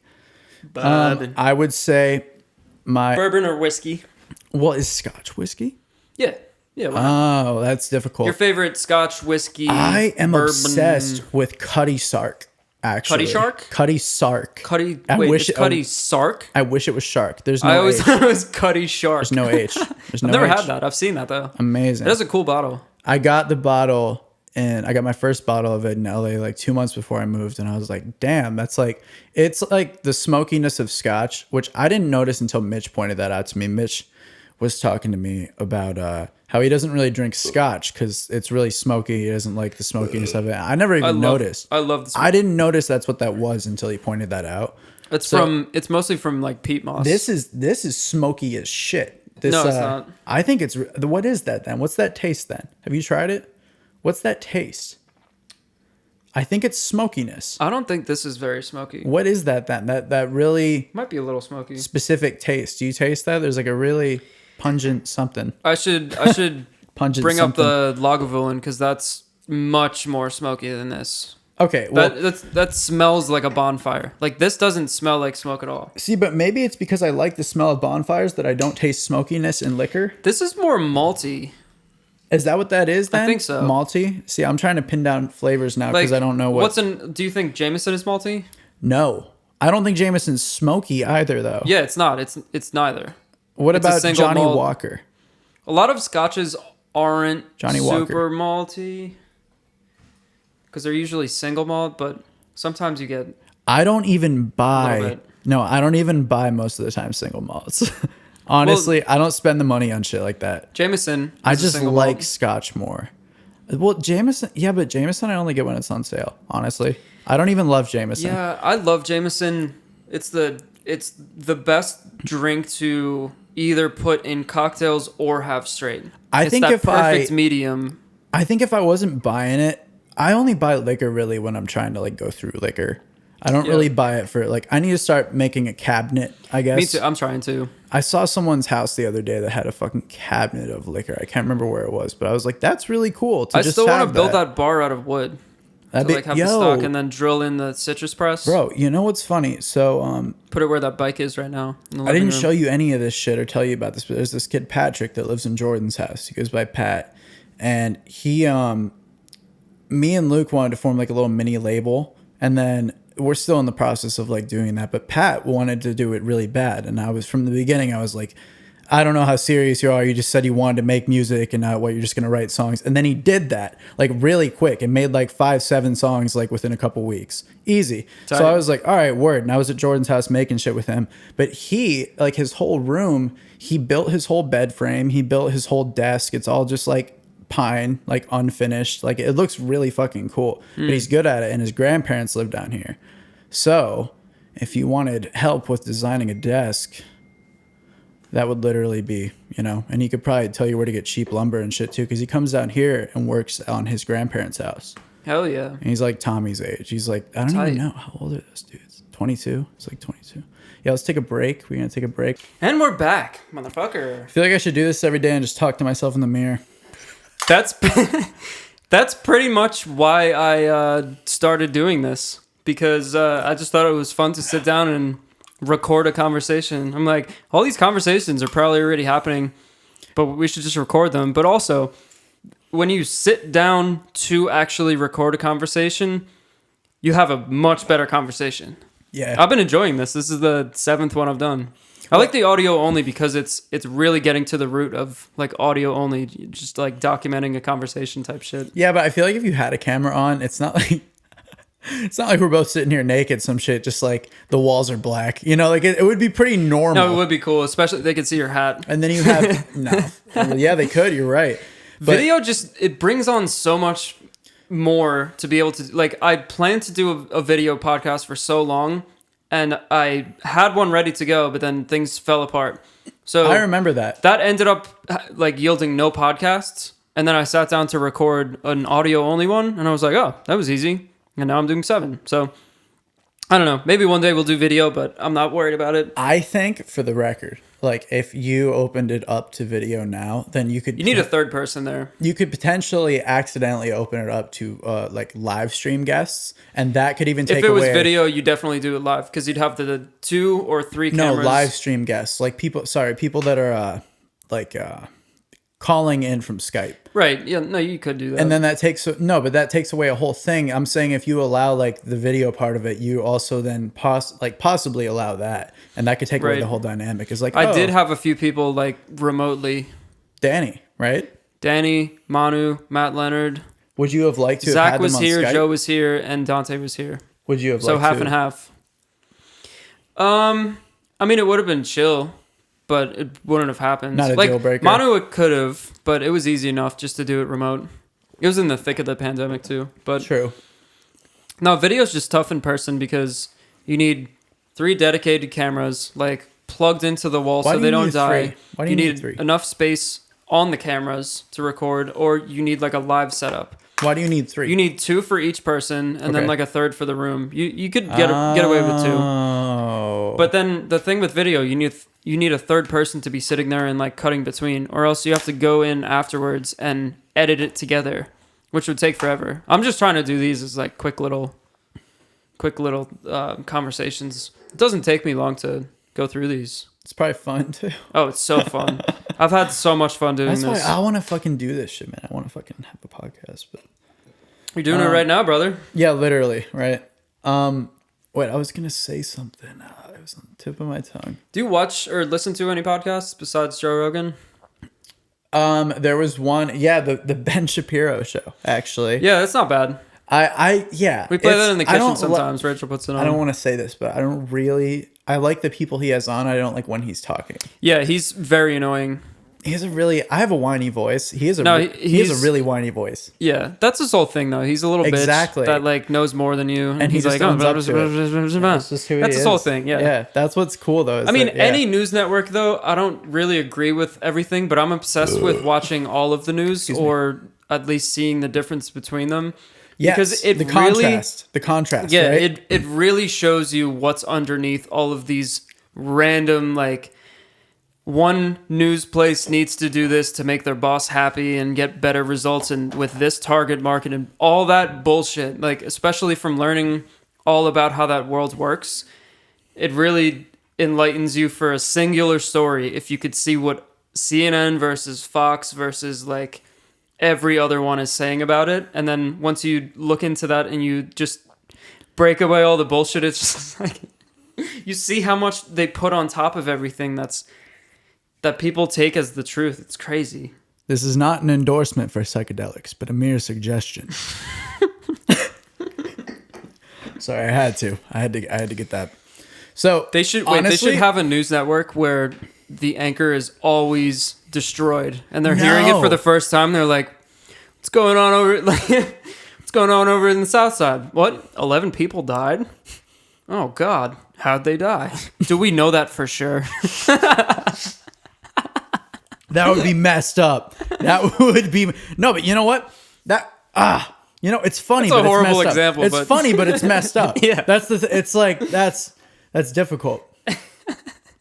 Because like, I mean, yeah, that's the thing. There's so much terrible news all the time, like all the time. So how are you going to judge someone making fun of that? Because it's like, oh, it's just all bad all the time, and then this guy's trying to make a parody on it, and you're gonna, I don't know. The news could just show Dave better Chappelle shit. has a great joke about that. He pretty much just says like, no, like people think that certain things just aren't funny, but motherfucker, they are. Here's an example, and he goes through like the worst things that you could possibly think of, and he's like, they're still funny. I had someone tell me so true. A couple of years ago. Anything is funny. A lot of people that have even just the way you do it. I was just saying jokes, like, literally the people that come after people for saying things that are insensitive, I think most of the time are people that aren't actually affected by the thing, but they're thinking, hey, most of the time, this person would be offended by this, so I'm going to make a point to make that known, and like there's definitely, I don't know the percentages, but I think I definitely know people that have been through like a ton of different things, and most people that have been through really terrible shit always actually find jokes like that from comedians funny. Yeah. Because it's like that's their way of like dealing with it, you know. So it's I don't know, it's interesting. So that's why I see like Yeah. 3 years ago I wouldn't have even thought that, but then someone explained it to me like that, and I was like, whoa. Yeah. That's crazy. Yep. Because like I have depression, and when I hear jokes about depression, they're hilarious. Yeah. You know what I mean? Like Yeah. that's just like a small scale thing, but I got depression. Bitch, I got the bread. Do you know that song? You don't know that No, song? I don't think so. Play it right now, please. We won't get copyrighted. Here, I'll pull it up on my brand new iPhone 12 mini, baby. Search I got depression. Bro, I'm telling you, this Face ID shit, I'm still not used to it. I'm telling you. Andrew actually has a 5S, but he's in denial. So we're going to just keep rolling with it. How does it know it's me? If I had a twin, could I hold it up to him and be like, Yes, actually, probably. Really? Yeah, it's just Apple. It's not like world breaking or record breaking face recognition, like some CIA shit. what is it called? I'm depressed. I got I got depression. It's called, bro. Just this is great. It's like I wouldn't find this song funny if I didn't have like a slight bit of depression. I don't think, but it's amazing. Just play it. Kenny Beats. The album art is incredible. It's the whole thing's amazing. Like Zach Fox and Kenny Beats did that because Kenny has that series and he brought him onto it, and then they did that song and they put it out, and like 2 months later Kenny Beats tweeted out Zach Fox is ruining my life because like it was like a parody song basically, but he's an actual rapper. It was just funny. I wish more people did shit like that. Yeah, dude, going back to the people that aren't affected and tell other people like cancel culture type shit. Yeah, dude. Oh my god. Crazy. The fucked up part about that is that they're telling other people to be their version of a better person, quote unquote, but they're not actually going out and being a better person. They're putting they're putting the pronouns in their bios and thinking they're like scotch free. Like that's how I look at it. Like it's literally exactly. Like it's crazy, dude. It's like I don't know. It's wild to me. Yeah, dude. Honestly, I've encountered in a room with a group of people where someone's like a social justice warrior that tells other people like, oh, this is how you're supposed to act. That person typically is kind of a dick to the rest of people for their own life. Yep. Shit. Like I don't know how to say it, but placement of blame. they do. They're just placement of they blame. like pointing fingers, but yeah, I think it might be part of the root cause is that they don't know how to deal with themselves and make themselves a better person. Yep. Or at least they don't even think about it. Yeah, like this person's doing this, like actually you should do this. Every problem that you have that's out of your control, like very importantly, every problem that you have that's out of your control is personal. Usually. Yeah. I would say I don't know this, that's why I'm saying usually, but like I would say like 90% of the time a problem that you have is that's out of your control is usually just like personal, and people will take time to push agendas. I was probably like an inch from being a social justice warrior in like July, like probably an inch from there. I was starting fights with like everyone in my family about politics and shit. And I called Mike and I was like, dude, how do you like, you know, how do you focus on your music and also like see all this shit going on and not like really like just lose yourself to it? And he was like, you have to remember that like the main reason you're living your own life, like you can have the things you're passionate about, but like you have to remember what you're doing or else you're just gonna lose your way with it. But yeah, man, because I don't know anything about politics, but I was getting like all the injustice that was happening, I was like fucking fucked up. Like yep. See, the thing where a lot of people go astray is they only use small little very very hyper particular examples. Yep. And then they just chalk that up to some like enormous thing that's ruining their life and others' lives. Yep. But it just boils down to be a fucking good person and be a good person to yourself and like literally follow your passions. It's all internal. Help other people with theirs. It's all internal. That's all you gotta do. That's a good way to look at it. Follow your passions, help others with theirs. That's fucking sick. Yeah, it's simple. That should be your producer tag. That's crazy. Yeah. Jesus Christ. Wow. But instead of putting up shit, they don't like to put up shit. They just like to rip it Well, that's down. what I started thinking about, man. I was like ripping that shit off the wall. I was getting really active, like on like the internet with like political shit, and then I was like, well, am I actually going to go to any of these rallies? Am I actually going to like do anything? And then I really thought about it. I was like, what would my whole life trajectory be if I just went to this right now, and then I got influenced by that to do this, and then like all of a sudden your whole life path's different. Yeah. So I was like, I can definitely observe politics and like use what I have like to myself, like what I do as like a gift for like delivering messages about that. Even like you can say things without, I don't know. Yeah. So then I started thinking about it like that, because I still felt the same way as I did when I was digging into like the internet about like injustices and just like literally the government and shit. Which I mean, like, the government sucks, but it's for much different reasons than a lot of people think. Literally. Yeah. It's, oh my God. Do you remember the Trump parade he had for the military? Yes. I thought he wanted to have it, and he only got like a small version of it. No, it's they because he went tanks. to France. Well, no, he went to France and he saw that they had a military parade, and he was like, "Oh, we should do that." That's just France. Oh my God, the list of things that we should not have followed France on. Holy shit! I know. The country who's like, lost the most wars, just showing the parade of military. Dude, the fucking and Trump's like, "Yeah, we should do that." It'd be good for my ratings on television. Fucking, I think I might be wrong on this, but I'm pretty sure. Better than a career politician though, doing it. Like, oh, dude, career politicians are the worst. Literally, well, complete worst. Here's the thing. Career politicians that I don't want to say this wrong. Career politicians that don't have dementia, that aren't really old, and that's like the most extreme way I could put it. That are really old, that are kind of losing a bit of like what they actually remember, and it's getting mixed up. I don't think anyone above like I don't want to say. We got to get younger people. We got to get younger people as president. But here's the thing: is that we had younger people up until literally Trump. I did not know Trump was 76. It's happened before. Well, for sure, but we had Bush and we had Obama. Trump is the oldest. Biden will now be the oldest. But Bush and Obama. Bush and Obama. Obama was just really young, so we're like, oh, these guys are old as shit. But Bush was like what, like 50? Well, I'll take that. Over I know. Late 70s. I know. That's what I'm, dude. Right? Oh my God. See, but I mean, Reagan was number 3. Well, I don't know. Back in the day, they were much younger, but I mean, Reagan didn't take. I'm not gonna dig into it. But wait. So like, here's the thing: is like either side, if you're not mentally decaying at all, like, excuse me, or already decayed, you're probably like.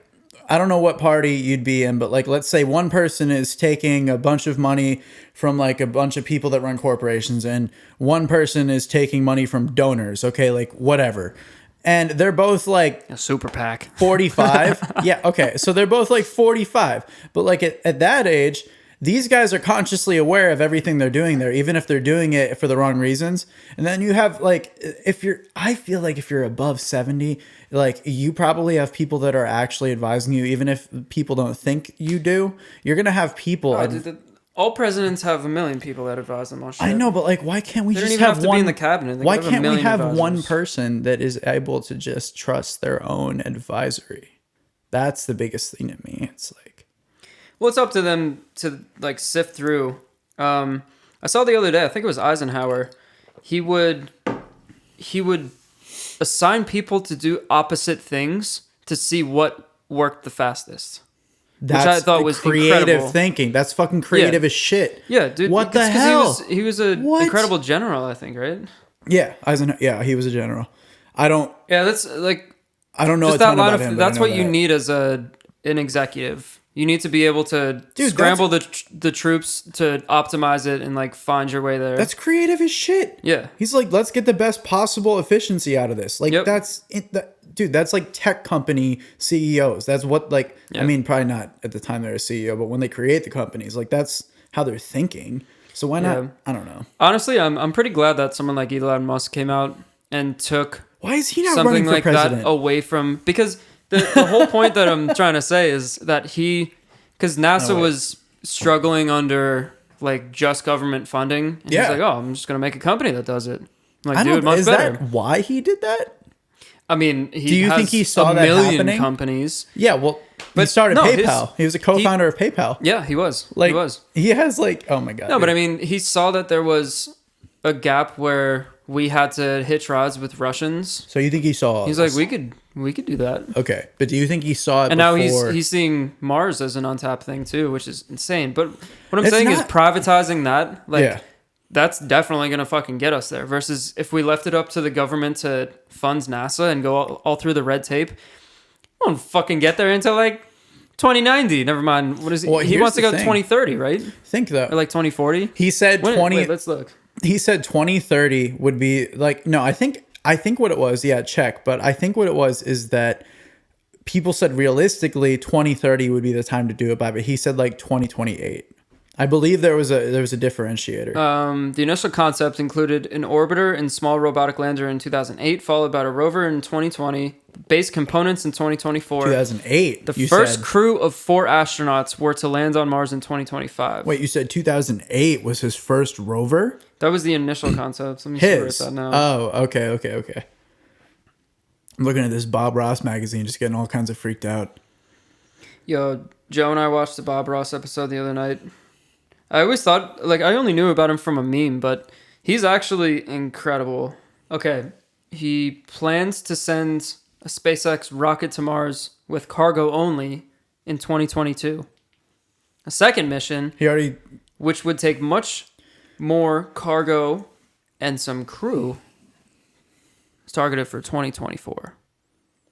Musk has also said he'll send 1 million people. Excuse me. I'm 1 sorry. million people Restart that to Mars. sentence because I burped in it. 1 million people to Mars by 2050.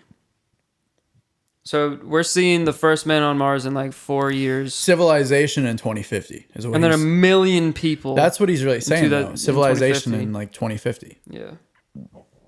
Oh Well, I mean, God, dude, you kind of need civilization in order for 1 million people to go to Mars. That's Well, gonna no, be but that would crazy. be a civilization, is what I'm saying. Modern day, because like I mean, I guess like we live in a city. Bitch, I'm a civilization.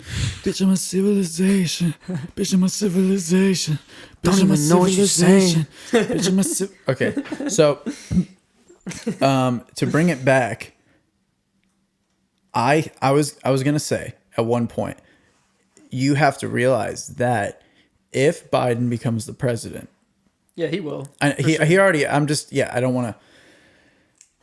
So if he becomes president, when he is the president, Elon Musk is going to get taxed like 63% living in California every year. So if he doesn't move to Texas real quick, but that's the thing, all his business is done in California. So not all of it, but I mean, I think they built a Tesla plant, or there was a bidding war between Texas and Oklahoma for a Texas plant, like a piece of land. And I believe he went with Texas, and I was pissed because I was like, Oklahoma's beautiful and nobody even goes there. Yeah. It's so small. But if that's the thing, so then like all this space shit, unless he has a ton of donors, it might actually get scaled back a bit if he ends up getting taxed like a ton of money. But that's the thing, it's Elon Musk. He probably already thought about all this. He's I mean, probably they are working with NASA, though. Which is a well, good yeah, thing. but they like brought NASA back to the fucking like Yeah, they did. they Yeah. like what is the word? Not revitalized. Resurrected. They resurrected NASA, in my opinion. Oh my God, dude! Did we forget about the Space Force? Bro, I was in Orlando and I saw the car in front of me had a Space Force, like on their license plate was at like SPSE Space Force. What? And Connor and I were like, that guy probably works for Space Force. Yeah. Because he was driving like, I think it was a Chrysler 300, like all black tinted windows and shit. What? Like that guy, he had the Kennedy Space Center sticker on the back that was all gold, I think. What? We're like, that guy definitely works at Space Force. That's crazy. Yeah. It was 'Cause Trump. They have employees. What if it was Trump? Definitely not. Just riding around casually in tinted Chrysler 300. Going to the fucking Walmart like us to get orange juice and champagne for Can you the imagine? Steelers game. Can you imagine if he got busted on a scandal that he just went to Walmart's randomly at like 3 a.m. to get orange juice and champagne? It's gonna be me. Where do you see Nah. yourself in 5 years? Well, No, because in 5 years, think about it, if you took that habit to 5 years, then you'll literally probably, knowing you, you'll have cases of champagne ready for these events, just like stockpiled in a wine cellar somewhere in Europe. I don't think you'll be in Europe. Do you think you'll ever... Probably stockpile them in McKee's Rocks, honestly. Oh, that's... What the fuck? Yeah, in the studio you had there because it's so fucking cold. Yeah, literally. And hot. Don't forget. Dude. Oh, yeah. The best of both worlds. Do you think you will ever not live in the United States? Not permanently, but I would definitely live somewhere else for an extended amount of time. Ireland in particular. I'd love to live in Ireland for an extended period of time. I want to That'd go. be dope. I need to go to Ireland. That's crazy. See, I always thought I wanted to live in London, and then I thought about it, and I was like, I've never fucking been to London. So I'm like, how would I know that just snap of a finger, oh, I'm just going to move to London? Like, I've never even been there. Yep. I want to go to Sweden, man. I want to go to Sweden too. It looks so fucking pretty. And like Norway, the Alps, like shit. I've seen the German Alps. I wonder how much rental cars are in Europe. I've never even checked that. I wonder if you could rent them under 25 in Europe. Well, wait, is that the age 25? In most U.S. states, yeah. I've tried renting a car so many times, dude. It's awful. I went to Florida last year. I could rent a car for the real price in like 2 months, baby. Yeah, 3 months here. We're pretty close. Oh, wait, you're in January. That's right. Danny's February, and then I'm March. I always thought that was funny. And what date is your birthday in January? 16th. January 16th, so 1996. You're the 16th. Danny's like the 22nd. I'm the 29th, and it's all 3 months. I'm so bad at remembering people's birthdays. I knew the month. I remember the month. I have to think of it as like 116. Really? Or like for Rachel, it's 7/7. Yeah. My mom 9/21. My dad 1/5. For some reason, I have to think about it that way. But if I think about it that way, it's like I can memorize it. My mom's is a week after Valentine's Day. My dad's is Christmas Eve. My brother's is the same date as mine, but in October. And my sister's is May 4th. So May the 4th be with you. My sister's is May 4th too. Really? Yeah. That's cool. Yeah, that is. Which sister? Julie. Really? Yeah, 92. See, I barely know Julie. Shit. I didn't even know you had sisters until after high school, actually. That's incredible. I didn't even know. Mr. Hubbard, crazy. my next door neighbor, the Hubbers, Mr. Hubbard. When did you move to my neighborhood, by the way? In February of 9th grade year. I don't even remember. They were gone by then. They were already at Pitt. That's why I didn't think you. That's why. Wow. Yep. That's crazy. Do you remember Garbage Day in our neighborhood? Do you remember Spring Cleanup Day before Garbage Day? No. So that's the same thing. Like Trash Day? Yeah, like Garbage Day, fucking Garage Sale Day, whatever the fuck they call it. No, here's the thing. Okay, so this is my biggest moment on Vine, period, is Chris Hauber, Matt McDonough, Corey, Justin Butler, and I. Yeah, they had the sale day, yeah. and then... And 2 days later, Sunday, everyone threw out all the shit they couldn't fucking Yeah, but people sell. used to drive through our neighborhood and just, like, throw shit into this giant We did flatbed. that. I did that. Me and you did that the one day. Oh, so you remember that. You remember that. I remember that, yeah. Okay, yeah. I think that's the first time you and I, like, properly hung out. Probably, because we were going through fucking... Hell, that was a good time, though. I remember, like, years before that, kids in my neighborhood, like...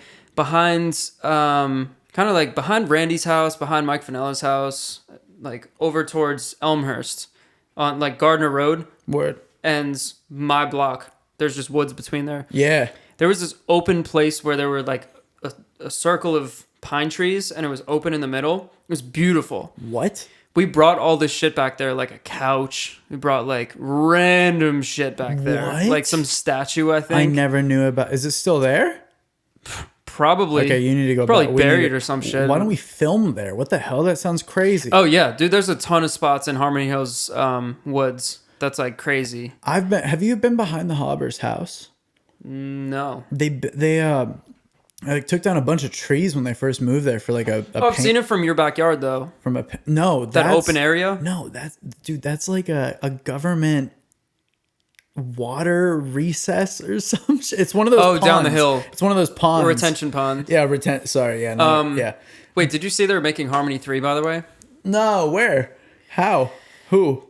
down the hill from you. Oh, that on the dead other end, side, they originally meant to do it back there, but I saw blueprints for the road. Matt Kelly's, it's not going to be that big. Matt Kelly's uncle lives up there. The house right on the top. No, the other one down the hill towards Donovan Shannon's house. Oh, that dead gross end shit over there. in front. The gross shit in Yeah, front. they just put up that weird fucking It's a pile townhouse. of There's dirt. 2 townhouses there now. No, all the way up the hill from there. Oh, Like you come down from your house and turn left into the woods. no. Yeah, that was the original plan. Like I remember where the Fagan's house was the last house in Harmony 1, and I remember being over their house where there was just woods over there, and Harmony 2 didn't exist.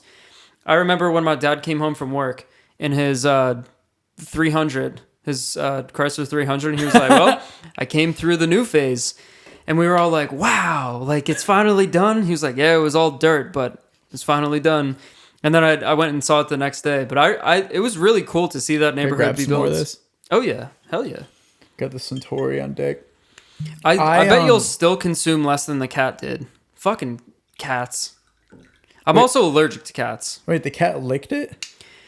The cat was definitely trying to sip up that goddamn whiskey from the floor. Wow, it's a developed palate then. That's insane. Wait. Fucking cats. So you don't know the Monticellis? I know the name. Do you know the Bettys? Like Brandon last Betty? name? No. Brandon, I know, right? That's an awesome last name. Sean Todd. Yeah. Do you know where he lived? Yeah. Okay, so like if Both you were houses. if you were at Sean Todd's house in Harmony, and you went like left, like down that little hill, Yep. is it at the end of there? Yes. That's where they're making it? Yeah. Dude, that's gonna be beautiful. Those Yeah, man. trees are so tall. It's not that big. I think it's 20 houses maybe. Bro, it's probably beautiful. That's also weird though, because that's a direct route up from the main road. If you think It's about it, behind where RLE is. if you go into like the Harmony 2 entrance and you go up the hill, that's a direct route to that extension then. So that's kind of weird. That's a very direct, like you would just have to go straight the whole time. You know what I mean? So you could easily just like a random ass people will probably drive Dude, the up there. top of the hill before like Harmony 2, over to the left, it's a cliff. Like behind your house up to the left. The house right there. Fucking They have cliff. yeah. My dad knows the people that own that actually. Yeah, there's like Bert Kreischer lives Yeah. up there. No, oh the house that's like halfway up that hill. That's actually like in the Oh, middle. the modern house? No, That's a sick-ass No, house. that house is filthy. That's that a house is sick house. incredible. Dude, on Halloween rolling up there, I used to look inside and be like, whoa. It's like before Right? Tony Stark. I was Do like, you know damn, about this the is Hubbards? crazy. Do you know about Yeah. the Hubbard's house? So The Hubbards used to own like a farm. their where Harmony Hills grandparents is. like created. I think their grandparents created Harmony Hills. It was, dude, Harmony Hills didn't exist until like 89 or something. Yeah, Frank Hubbard like sold off parcels of his farm. So He's you- an asshole though. Fuck that guy. Such an asshole. You should meet their kids. He still though. Their he kids are lives in funny. Harmony still. Really? I think. Yeah. It's like a little brick house with 3 garages on Apple Tree no Road. way. Yeah. I know what house you're talking about. Yeah, I yeah, always that's it. wondered who the fuck owned that. Yeah, it says that Damn. like that whole flat part of Harmony 1 used to be a big farm, and then up towards that way was just woods. It So then they looks made like it Harmony used 2 to be a farm. to connect it down to 435. Why not? Bro, just, the bus in the morning. Tell me you remember Yeah, I taking remember that the fucking bus, bus, bro. going down that giant. no, because I fucking- got on it and came up that giant hill. Okay, so I got on it, and then I went down that giant hill to leave Harmony Hills. We were on different buses entirely. I was on 11. no, you were in, on 14. in high school. In high school, I went through Harmony Oh, too. we were on the same bus. Yeah. We always went down that really steep ass hill Yeah. during like the iciest conditions, and I remember was that, like, yeah. "Oh god!" Yeah. Same. And then we'd loop up to the other neighborhood by Golden Park and go down that other steep ass hill back to 435. And a few times the bus was like, "Shh!" it's because just they have slid all power the way trains. out. It's because they have power trains. It's because they No, but release. it's still slid out. I'm saying a few times. It was well, crazy. yeah. They Local- should have went up it. Why didn't they route it to go up? Dude, oh my god. Well, Be why much smarter. Why didn't we learn about fucking Columbine, but we learned about like literally like Ulysses I S. learned about Columbine. I did not in high school, Mm-hmm. in middle school. What history were you in? What the fuck were you in? Because I don't think Dude, we learned about Columbine in like multiple classes and also assemblies. Do you remember Rachel's challenge? I remember that. Yeah, we talked about that too. No, but through educational purposes, like in a class. yeah, for sure. Where did you learn about that? Like in like A ton of different classes. In Even what- I learned about it in my fucking Latin class too. in what grade? For the first time, probably like eighth grade. What just happened? But I mean, they didn't teach the Holocaust until 8th grade. Like, I knew what it was, but I really didn't know what it was. Well, that's I remember kind of- seeing that slideshow for the first time. I was like, oh, so this is what's going on. Think here. about the time we were in 8th grade, though. Like they probably knew as teachers at that time. Like, all right, if we teach these kids the Holocaust in 5th grade, they're It's gonna. like in Kids Day in the office where Michael's like, "Don't talk about Nazis, Dwight." That's exactly what I'm saying. Yeah. So it's like I knew what Nazis were before then, but the teachers were I didn't know probably the like, details. if we introduce this in 5th grade, these kids are going to go home, get on their parents' computer and Yeah. search Nazi Yeah. Holocaust. And then they're going to find conspiracy theories. And then they're going to be Yeah. fucked up for life. Did you ever see The Fifth Element? No. Bruce Willis is in it, and No. there's this girl who's like the fifth element. She like searches the internet and learns about like war and atrocities and shit. But it's cool because she's just like going down a rabbit hole for like all this crazy cultural stuff. And she comes across that and she's like so taken back by it that she's like weakened physically after it. And it's crazy because by the end of the movie, they need to be like, no, you need to save all of humanity. And she's like, oh, like I'm so overwhelmed. It's a great metaphor for exactly what we're talking for about. the youths learning what the past was and like what they want to bring into the future. It's a beautiful metaphor for that. It's a great movie. I almost think It was, at like, times it's Early like 90s, maybe late completely 80s. counteract what I originally said. I almost think at times, like, what if we didn't learn about history at all, ever? I'm sure there have been many times in That's in happened. history where that's happened. But what if we actually what if it all got erased and nobody remembered? Like, what if we just, I don't know. Like, what if we all just acted from birth? Like, we not even acted. Like, we wouldn't Mass actually know. amnesia. What would happen? A lot of repetition. Do you think? Figure shit out. Do you Yeah. think Oh, a lot hell of? yeah. Well, that's the Hell thing. yeah. It would have to be, I guess, certain periods of history. It couldn't be all history, or else obviously it would just. Well, history repeats itself now, doesn't it? What aerial America did we watch the other night? Was it Connecticut or Virginia?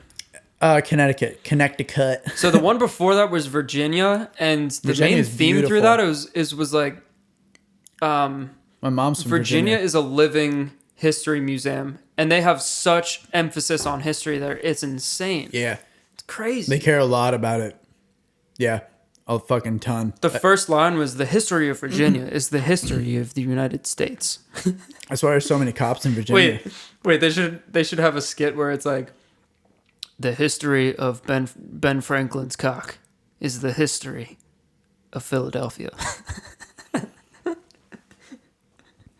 The history of Philadelphia is based on the history of Ben Franklin's cock.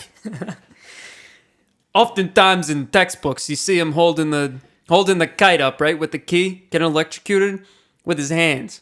Little known fact: he tied that kite to his cock. Tie that kite to his cock. Flip a little brick for a rock.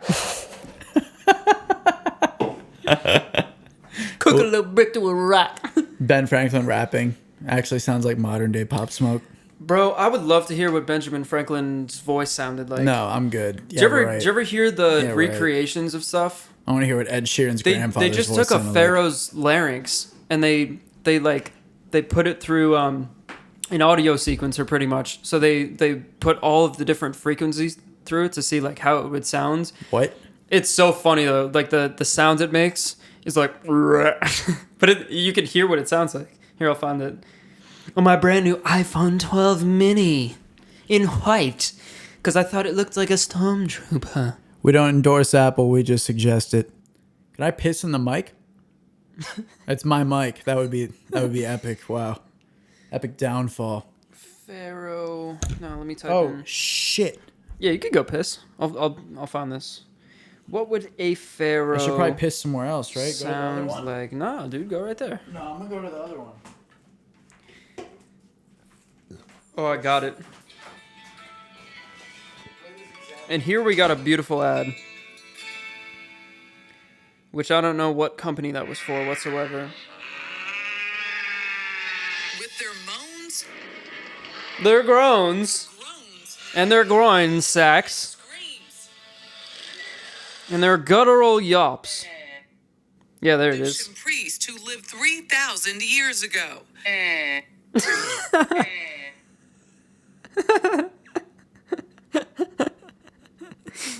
So they took this pharaoh, they recreated the larynx that would fit in that mummy, Disgusting. and they like pumped these different sound samples through it, right? Pumped. Here, Egyptian priest who lived 3,000 years ago. Egyptian priest. Scientists were able to mimic Nesyamun's That's voice. awful. Messi Amun. That's awful. Eh. Is that how they actually spoke? That's what his larynx was capable of like saying, like What? in that tone of voice. Really? It would be interesting to do that to people that are alive now to like see how accurate it is. That's insane. Yeah, literally. But we were Yeah. talking about Ben Franklin, dude. Ben Franklin's voice would be super interesting. I don't want to hear it, man. I don't want to hear his fucking voice, honestly. I don't think Wonder if what it was like. If someone said, no, that's awful. No, if Say it. if someone Say it. if someone said you're gonna die tomorrow, or you could just hear Ben Franklin's voice and live, I would die tomorrow, hands down. I don't think I'd ever want the atrocious shit that Ben Franklin is actually. I'm good. I don't want to hear his fucking voice. I already see what he looks like in terrible depictions of him in Bro, paintings. the man discovered electricity with a kite tied to his Yeah, cock. but why don't we talk about Tesla and how Tesla got shunned by all of the Tesla. world because of Ben Franklin? Tesla would be sick to hear what Tesla's Tesla voice. got shunned. We probably have do we have a I recording of fucking Tesla's hope. voice? I don't know. We should sample it if we do. I don't know. I don't want to I hear think Ben he Franklin. might have just missed the curve. I want to hear Tesla because Tesla got shunned. Yeah, dude. And Tesla had ridiculous ideas. Did you ever see The Prestige? No. David Bowie plays Nikola Tesla, There's a movie with, Yeah. I did not know. and he's like This. transporting cats. It's crazy. It's about magic. Dude, he got shunned. He goes to visit Nikola Tesla because he's like, I heard there's a man that does magic, but like it's real. So he walks up to this like random house in the middle of the woods on top of a hill, and there's all these cats in one spot. And his main experiment that he's doing, he's like, there's a cat that like walks through, and then it just like transports outside the house to the same spot. Tesla had some But David Bowie ridiculous- played him. Tesla had ridiculous shit figured out. Like, dude, when World War II ended, that was Germany, right? I'm a little high right now. I don't want to be. Any World War, Germany. Well, no, was, but which Germany was in. Hitler? World War it II. was World War II, baby. Yeah. Okay. So Dubby dubby deuce. they searched Dub, dub, German. deuce. They searched German hangars that they like were able to raid after the war ended. Like a lot of them, and like not observatories, scientific laboratories. So they searched hangars, observers, like everything they seized. The U.S. seized. They found the first model of the stealth fighter jet. Like 30 years before we had the Holy technology. fuck. Dude, it was like razor thin. And like it had flown. They could tell it had flown. Then they also found an entire train car, like 3 train car lengths as one train car that was just a cannon. It could have taken out the entire city of Berlin in like 3 shots. Ridiculous shit. Yeah, and then the laboratories. That's why America hired them when we needed to go to the moon for NASA. What I'm saying. Ex-Nazis. What I'm saying, man. Like, it's crazy the shit I don't know. That's like Egyptian shit though. Like how the fuck did the pyramids get built by X amount of people that lived here in X amount of time? Like these pyramids were just like they were just lifting it, 30 people, a fucking brick, just tossing it up there. Yeah, dude. That's crazy. Yeah, we're getting into conspiracy level. I need to dip out quick. But I mean, dude, with that much fundage that they had so many funds. Mm-hmm. All the funds that you could ask for. Yep. And a bunch of labor. Yep. They probably could figure out a fucking way to do it. Well, when you think about that, people yeah. don't give credit to how advanced even Roman culture were. Germany's still advanced. Yeah. Like that's what's really crazy. I is mean, Germany's that's different. I mean, like ancient ones. Oh, like- you mean like Egyptians? Egyptians were probably Egyptians more had advanced than we think, but shitload of gold, especially man. Rome. Like people Rome. don't give it enough credit for how advanced the Roman Empire was. The Roman Empire was absolutely fucking ridiculous for its man. time. Like that was like I don't know.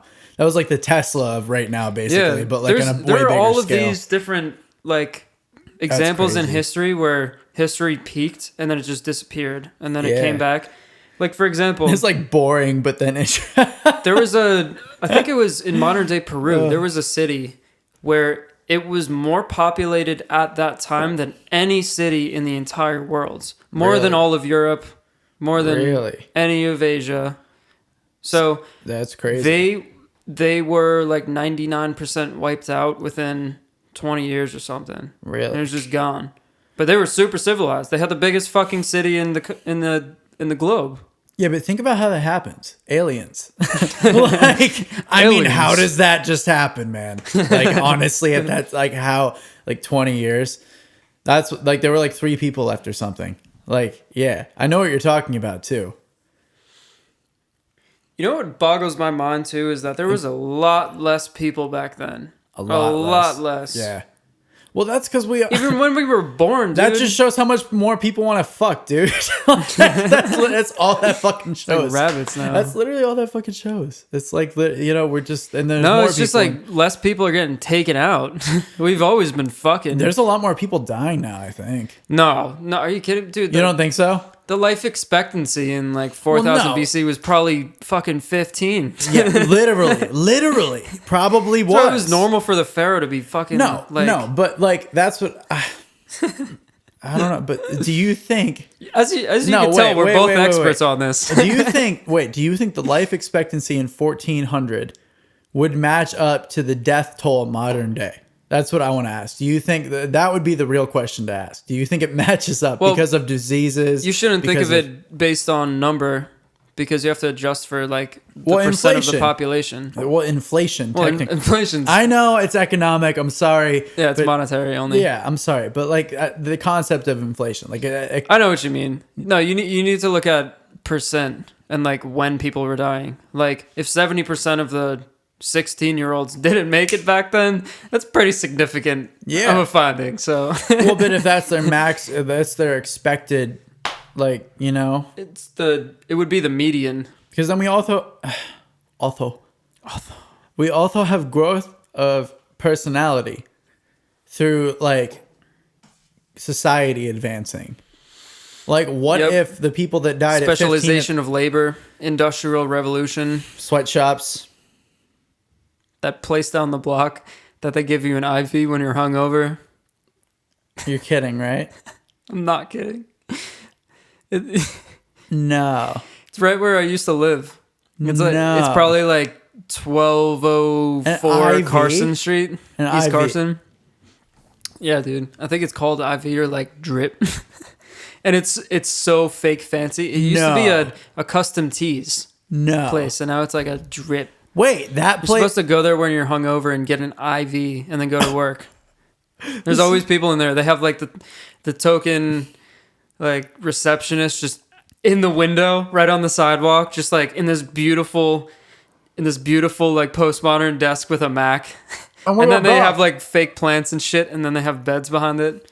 And we are back to companies born out of COVID. They're always smiling. Dude, what the It's like fuck they're smiling is that? too much. They're so happy there. Yeah, I bet it's fucking Bill Gates' pet project. They It's look actually like the vaccine for COVID, and we all actually have COVID, and they've been telling us every we time I don't. drive past, it looks like there's like mannequins from atomic bomb testing. They're just no. That's fucking smiling weird. like robots. And we are back to businesses born out of COVID. Like, what the fuck? Yeah, come get your IV check here. Oh, you hung over a little bit, guy? Come get an IV. That's okay. You just need a fucking IV. We're not going to charge you what the hospital will. Just get a quick drip. It's actually just orange juice. Like, oh my God. Dude, I can't even imagine. This is insane. This is really a It place. exists. Yeah. Really. Yeah. Right down the block. Yeah, right down That's, the block. that's fucking weird. Yeah, man. Dude.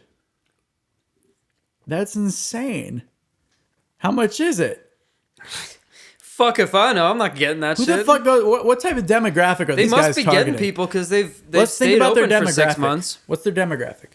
If they've been there for that long. No, their what's- demographic is people that don't live in Southside that wake up in Southside and then have to leave to go somewhere else, probably. tourists. I'm, So to dude, speak. Tourists. I mean, shit. This is my third or fourth year in Southside, like living third This is my first year. in Southside, going on 4. Pandemic in the first year. It's great. Let's call it 3.4. 3.4. So Stars? before I lived here, Southside, I would wake up in Southside all the time because it was so easy for me to just get back home Really? in the morning. So Damn. like I used to wake up at Jake Ware's place all the time and just like the bus would come His to his old front door place was sick. on 18th. His old place was Yeah, sick. dude, the bus would brick. stop right in front of his house. I would just like Oh, hop yeah. on in the morning on There's the that first bus bus stop and there, yeah. be home and then just like go back to bed. There's that fucking bus stop there. And then even at my sister's, like I had to stay here Your sister before lived- oh my Germany. God, Yeah, she was dude. 24th and Jane. How long did she live there? That's crazy. She was there when I was a freshman. Holy shit. Um, Did you go right into college? You didn't take a year off she or was anything? probably there for 3 or 4 years. Wow. Yeah. I liked her place. Yeah, that place was cool. Honestly, like That was a Jane really cool Street place. and Sarah Street, pretty cool. Like right, I don't like Sarah Street. I don't right like the along all houses of on it. Sarah Street. The houses on Sarah Street are not the best on the right side. depends where. On the right side of Sarah Street. On the left, I think they're much better.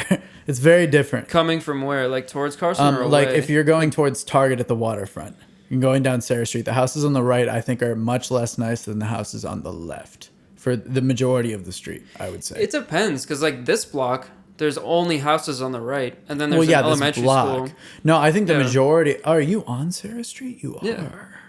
I mean the end of it, like the very like past by Jake's place, Yeah. Jake's place, like Yeah. further down past like by Aldi.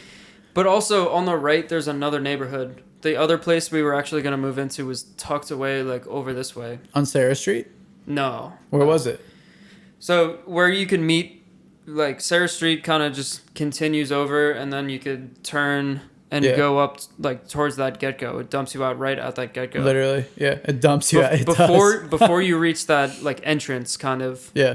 There's another little neighborhood over here. Yeah, the Like a little block circle. before that. Yeah. Yeah. I've driven up there. We were by looking at a accident. place there. It was the one with like a pink door. That's it was so gray brick and a cute. pink What door. the fuck? There was you saw a place up there? Yeah, but our front door would have been. You had to walk to the Damn. back of the house, up wooden stairs, through the patio, and then there's another door, and we'd be the top. So it would have been like this place is much nicer than that other place. This So place I'm is glad re- we have this instead of there. Were they the same like cost? I think this one was slightly more, but that place wasn't even comparable This to place here. is insane. But think about it. If we lived there, it would have been like, yeah, we live at the house with the pink door. Everyone would have fucking knocked on the but pink door. you would have been in a duplex. Yeah, but we would have been the top. So people have to like, Base walk goes- to the back of the house and then find the stairwell to come up. But base goes right through floors. Like right through. Just down. Way more than walls. It like vibrates the structure. When I was mad at my You neighbors, can blast shit here, bro. Yeah. You can blast shit here. It's oh crazy. yeah, here's no problem. Anytime I was mad at my neighbors, I would choose to saturate my 808s and I'd comb all of the frequencies to really make sure I figured out what was going on. I feel like I've had days like that living in an apartment in like a building with other people. Yep. I feel like I've had days Dude, there like was that. there was one day where I forget what happened, but Even Sunnyvale. I remember I left a sub on for a good 20 minutes when I walked to like CVS or something, where I was just blaring a sub at like 50 hertz or like 30 And even. you left it all the way up. playing? I left it playing. That's evil. That's Yeah, insane. fuck, what was that for? I did that with Sunnyvale. I woke up really pissed, but I wanted to make something pretty. And I made the 808s in Sunnyvale like ridiculously heavy. So that It was the middle of the day though. Oh, I remember. The person who lived on the second floor on the other side of me, when I went to hand in my rent check, I was like, what is that noise complaint about? Like, I think I've been decent after 11. They were like, oh, don't worry about it. Someone moved out and they just like, they give it to everyone in the building. Damn. So before I knew that, Really? the next day after I saw that, I was Shit. like, oh, okay. So I'll be really loud during the day and silent at 11. That's what I It was do, probably like yeah. 11:59 and I was yeah, that's what was happening. I was pre-gaming, so I was a little drunk and it was like 10:59. I was like, not 11 yet. Bro, I would do that shit. I lived in an apartment building in Burbank when I first moved out to California. And this dude literally lived below me that was from Pittsburgh. So it's funny now, but there was like no point to it ever until now. But I had this sub. I had this 12-inch sub. It was a KRK 12, some shit. And I didn't realize that with the speakers I had, my JBLs, that they already had like way too much bass in them. I didn't realize that, and there's like bass lowering things on the back of them for that reason.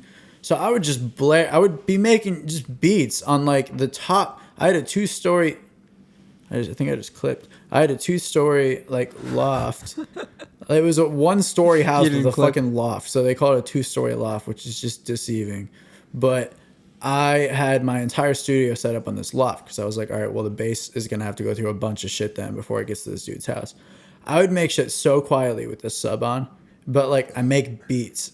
Like I've always made bass heavy music, no matter what it is. Like dubstep, house music, experimental shit, cinematic shit. Like there always has to be big bass. Dude, your 808s are they're off the charts. They're out of this world. Dude, the amount of iMessage files that I've received from you that even on my iPhone, I'm like, holy shit. And That's awesome. I'm like, oh, maybe it's just for the iPhone. And then I play it through real speakers and I'm like, holy shit, it's even better. So I got some good advices here on bass processing. A lot of it. Yeah, you always say you used to saturate the fundamental. Yeah. How do you choose only I have a that chain for that now. Yeah, what's the chain? Because the way the EQ and the saturator that I use mostly on here, they're hard to only saturate that one. There's no other frequency selective saturators period besides Ableton. So honestly, built-in? Yes, that's the only. Dude, I know about that actually. I looked for hours. I never thought to use the hertz on that. There's nothing. Looked for hours. So if you go on Ableton right now, no, for real. Like on here, all I'll do is pretty much put an EQ and I'll boost that one frequency, but then it's still saturating the whole thing. Literally take your songs when they're finished, because Reason is so good with exports, like as they sound like to what they actually sound like exported. Take your bounce your 808s when the song is done and bring them into Ableton, harmonically saturate them twice in different harmonics. Tip. Yeah, literally. And then just export them back in. Or even Rewire. Rewire exists, which goes right to Ableton. So technically you wouldn't even have to export it. You could just record it into Reason or into Ableton from Reason. So what hertz do you usually boost? Well, it's different with I think the most important thing to notice with bass saturation is when you're if you're harmonically saturating specifically, I think you need to do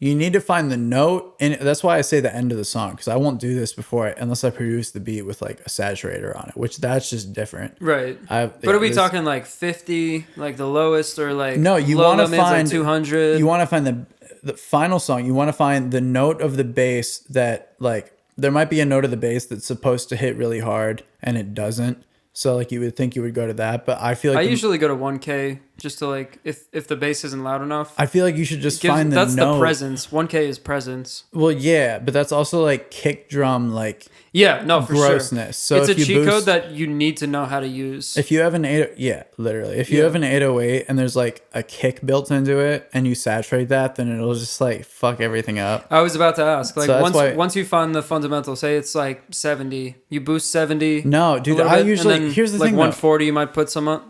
What would you do with the kick from there? You gotta wait with the 808 though. You gotta find the note in your 808 pattern throughout whatever the biggest part of the song that is hitting the heart, that is gonna hit the best. Find sits the best is gonna hit the best publicly on loudspeakers. Find a good fundamental in there anywhere between 70 to 1,000, even and anywhere. Then mix the rest of the instruments and do on top it saturate it lightly. And then duplicate that saturator, change the frequency to the one that isn't hitting enough, and saturate a harmonic in any range. I think it's hard to call because you need to go based upon note. The kick and the 808 opposites? The kick, no, I have just recently started super high chaining my 808s to my kicks, really harshly. It just hits and then the 808 hits. Right. Because when you hear shit live, you don't feel a side chain when the bass hits, right? Do you put a really fast release? Really fast release, really fast attack. And then possibly EQing to deal with clicking from that. And that would probably even all come before the saturators. And then you would saturate, because why would you saturate a clicked out? Yeah. But I think if you just fucking honestly fuck all that shit, if you just make a bus with some extreme 808 saturation and put an EQ up to 600 and you just crank it and then you turn the bus actually down on its volume, I think that's how you can get really crazy, like phone shit. But you just told me otherwise, because you told me that old shit I sent you has had bass that cuts through your phone speaker. And Oh yeah, you had what phone did you have before the one you have now, the Apple iPhone 12 mini? I had I had the 5C in blue that got run over by the bus. That like one I was saying. sick though. That was a sick. That ass phone was filthy. Yeah, man. That was crazy. I love that one. It still worked. By That was the way, the coolest one for, I saw like for that. a phone call. I somehow activated Siri to make a phone call on a phone that got run over by a bus and That's had sick. no visuals whatsoever. Thank God for Siri. Wow. Then Shit. I had the 7 for like 4 years. Really? Yeah. Jesus. And I just got the 12. The 7 was sick The 7 was dope. because I had the 6 and I fucking Honestly, hated that I like shit. the 12 because it's pretty much the same thing as the 7, but it's in 2020. I'm going to tell you, you're going to miss, in 3 months' time from the date you got that, you're going to miss the fingerprint scanner a fucking shitload. I guarantee you. Yep, I've noticed like guarantee you. waking up if your face is like half behind the pillow, doesn't Fun. get it. Super fun, right? Doesn't Yeah. get it. I don't even have it on anymore. Because then I thought about it and I was like, well, they have a scanned like version of my face. So like, what if I died and I was the president and they needed to use it to unlock a nuclear bomb or some shit? Like, and then they use Just that. find your corpse. That's what I mean. Like, We what got the it. fuck is that? What the fuck is that? I guess they could do that with Bro, your they could probably fingerprint just- too. they They could could do that with probably your just- fingerprint too. Fingerprints. Yeah, worse. but they could even so they could fucking pull up a picture of you, yeah. straight on picture, and just hold it up and be like, the phone will be like, "Master." That's fucking true. God damn it, that's fucking true. Can you hand me that? Yeah, Suntory. Suntory whiskey Tori. So, anyways, did you Doggy. hear Miley Cyrus's cover of "Why'd You Only Come"? Holy shit! I Did you hear did. it? I Oh my did. god, She had The She had a pipes. few live covers. the pipes. No, but that one specifically, the pipes. Why'd you only? Holy fuck, dude! If I did I didn't that, like that one as much because I love the original song. I love. Well, But I the- love the the- Arctic Monkeys. I Yeah, mean, I'm the- obsessed with them. Do you know "Stuck on the Puzzle" by Alex Turner? His first solo album. No. Oh my god, that is arguably one of the best Arctic Monkeys songs of all time, and it's released by him solo when he was like 16. Damn. Oh my Look it god, up. beautiful. No, yeah, I love how they make their music. I love, like, I was gonna tell you earlier, when I was playing that beat, like, I've also been trying to focus more on texture when I'm creating shit, like actual texture, like soundscape esque stuff, like stuff that makes it feel like a place, kind of like just Yeah, like no, the character. I'm telling you. yeah, it all comes and down to character. But a lot of that's tonality, you know. A lot of that's Oh, like for sure, the for texture, sure. like how you're But treating tonality it. is achieved through like the way you play, the way you record it, the way you mix it, But also the way you process it. way you process it. And That's what everything. I mean. Yeah. Yeah. So like I just have a grand piano set as my like default beat template. Like it's the first instrument that I can just play with a ton of fucking reverb. Yeah. Like a ton. Because I know I just love how pianos sound, and I always hold down the fucking sustain pedal for like ever on piano. So I'm like, oh, I'll just put I just put a brick on it. put a ton of fucking reverb on it. All right, we're good.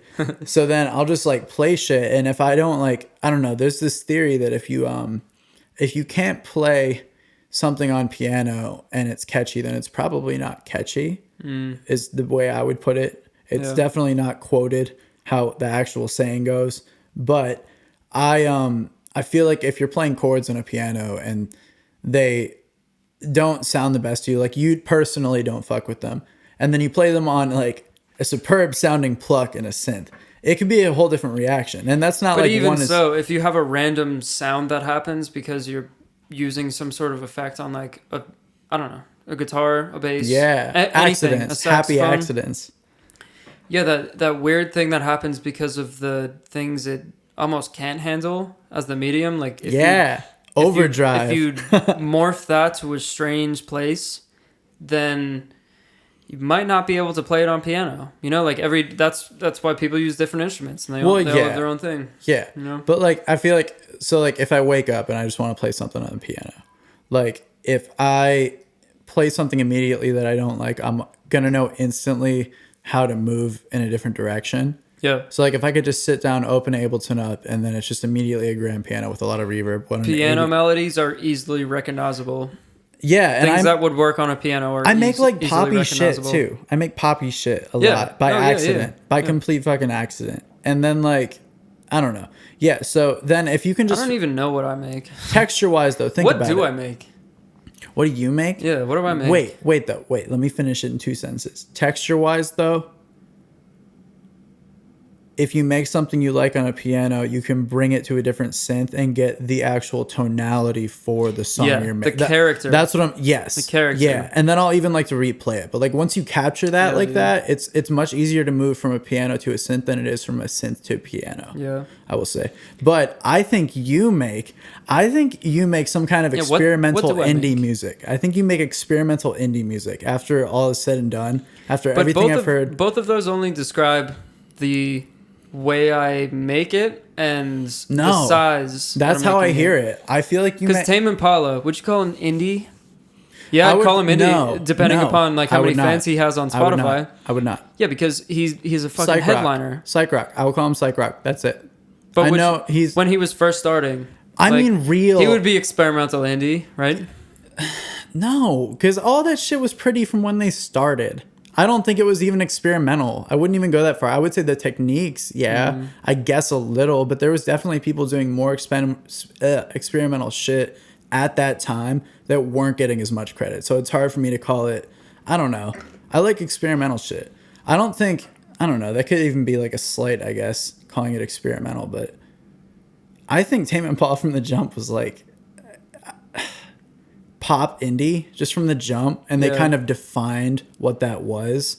So I guess I could see them as like indie, but at the same time, I think it's only because I know from Danny probably telling me that they're just so solid psych rock. And then you listen to the band that the guitarist, the bassist, and the drummer of Tame Impala have. I forget their name now, but I'm obsessed with them. Pons. And that's really experimental. That's like almost it's pretty distasteful experimental at times. You know what I mean? But that's like Nirvana. What, like listen to a lot of Like Nirvana. Pons records. Yeah. Yeah, I know exactly what you mean. And that's what I mean. I feel like you do actual It's more shit. avant-garde. You're pushing shit. But I think I'm experimental in the way that I'll approach recording music as naturally as possible. That I strip away all the bullshit. But that's not common modern day. That's It's why not common. That's why it's experimental. But yeah. it's not avant-garde. It's you know? it's definitely not, because you know what you're doing. Which is Yeah. that makes no sense that it's experimental but not avant-garde. Well, but avant-garde. That's what it is. Yeah. Well, because you know what you're doing. You have a clear cut, defined vision. Like, so it's not like, But the word alternative, it has always stooped me, because alternative first, I thought of like Switchfoot. I They guess were I would alt think of- rock, and then alt rock became like Cage the Elephant, I guess. Yeah, but then Peep it came was like out. non-mainstream. Peep came out, and every single song he put up on SoundCloud, before he put anything up on Spotify, every single one he put up is alternative rock. And then on SoundCloud, that entire genre started to get redefined. And if you looked him up, the first genre is alternative rock. And it's very confusing. So then shit started to get even blurrier. Peep took what Uzi tried to do for emo rock and just put it in the spotlight. And now you have like bands coming back. You know what I mean? Like, yeah. So it's, Yeah, I wouldn't think I call you wavered between like alt rock and alt hop. alt hop.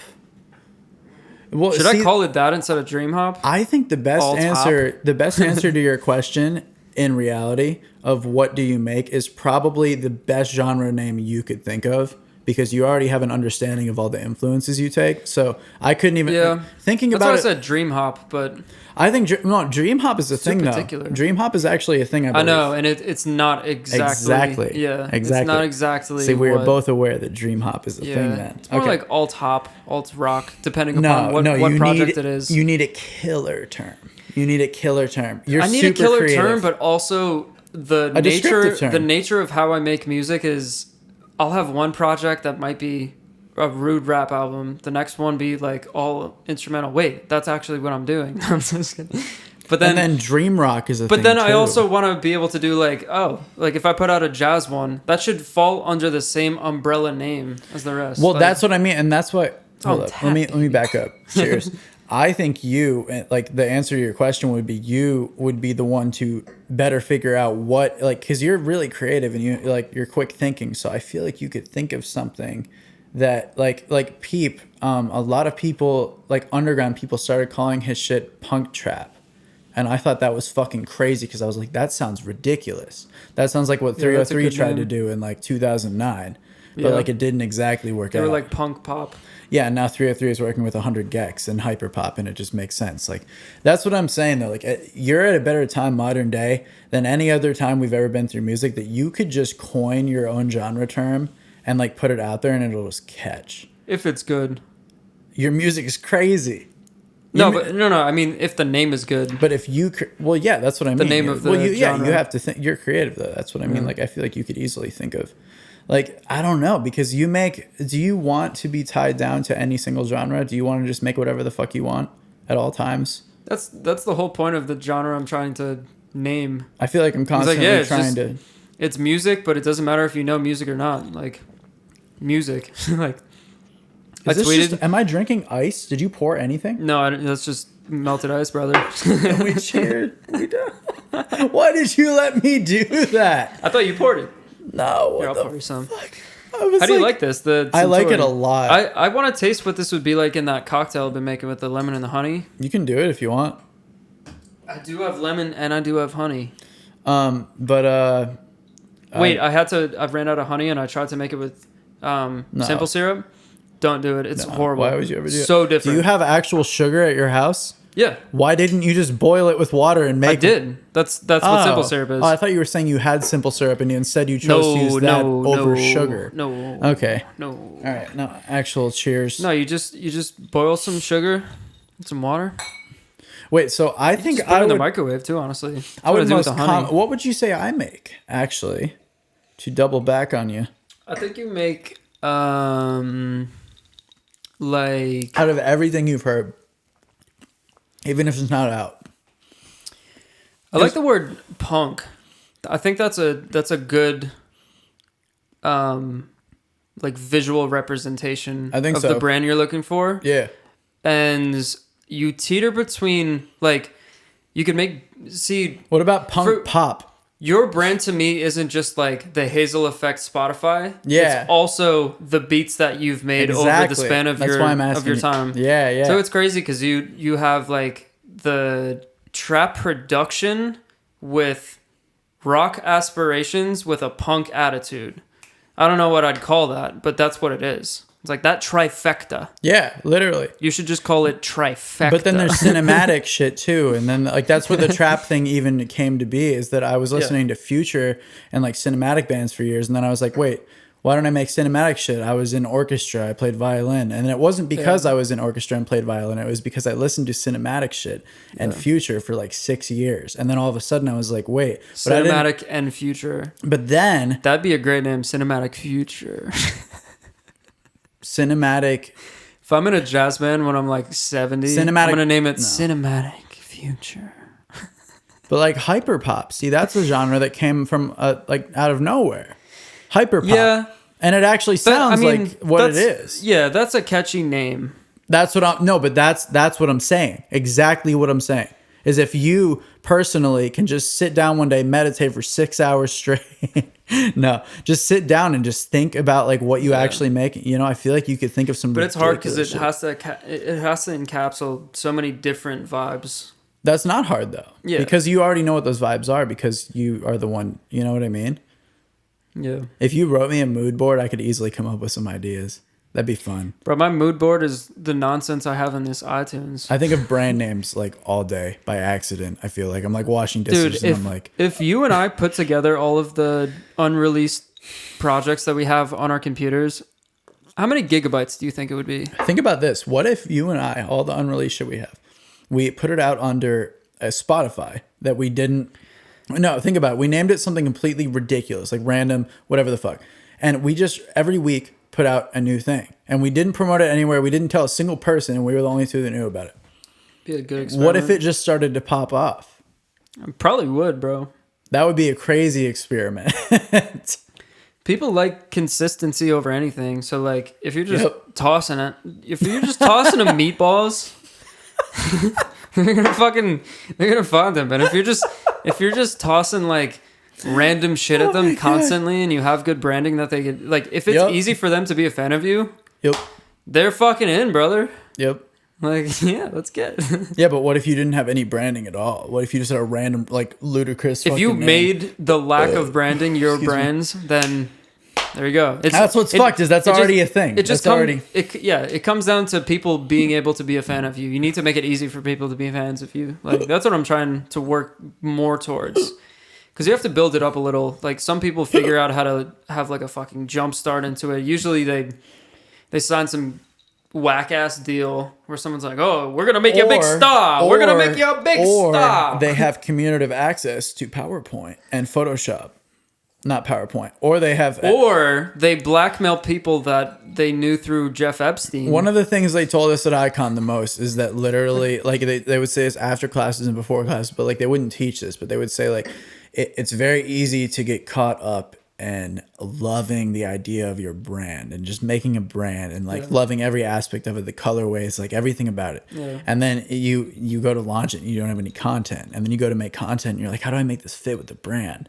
And you're just thinking about it like it's almost like egotistical thinking. Like it's fun. It's very fun. But see, the fact that me and you think that making brands is fun is a very valuable skill to some people. But even beyond the brands, being able to do the content is like, oh, there's all this great content. Like, I could bring that feeling to other people. No, yeah, but being able to channel those other things that made you feel that and like create something that you yourself can intake is insane. But some people just like, hear me out. Like, some people make great music and then they get caught up, not even caught up. Like, they start thinking about like making a brand out of it.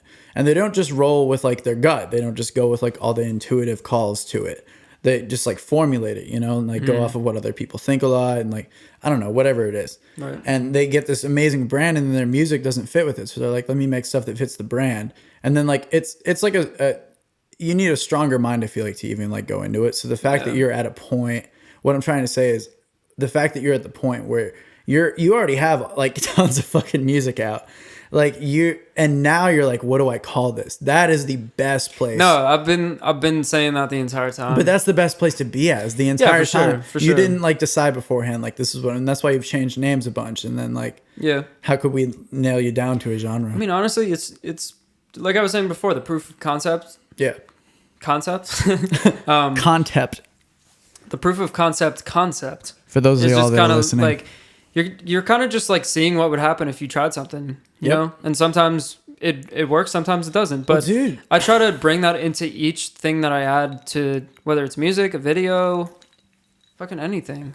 Dude, like communications and like a day job even. Yep. The way you do anything is the way you do everything. Yeah. Is what I was trying to come back to on what you were saying. Because like if you... I don't know. There was this dude that worked at the front desk at Icon for like half the year I was there. Someone I knew switched out with another guy, and he told me that if you like consciously think about when you're cooking, like how are you cooking? Like how are you managing it? Like are you rushing it? Are you like whatever? However you cook, like think about that, and then like see if that pattern relates anywhere else. And like I fucking just started realizing that shit, and it probably took like 3 years, but like that's super, dude. That's crazy, so applicable because what I do when I cook, I'll have so many things going on at once that I'll put them in the right place and then I'll move on. And I'll be like, all right, I can chop up this carrot at the same time that I organize as I do this. I organize first, and then I go to cook, and then I always have to like go over and finish the other one to the next stage and then move on, and then I'll come back and then like just chopping them up in their own thing. That's just like what I do for creative. Well. Yeah. I do the same with creative projects. I'll make so many different things to do, and then I'll be like, all right, we'll do a little bit over here, a little bit over there, and then one day I'm just like, all right, we have all this shit. And you always finish the content. 7 albums. You always finish the content. Yeah. Most of the time, yeah. And if not, it morphs into something new. See, but that's why it's harder to compare, because I feel like you do work in a different way than you cook.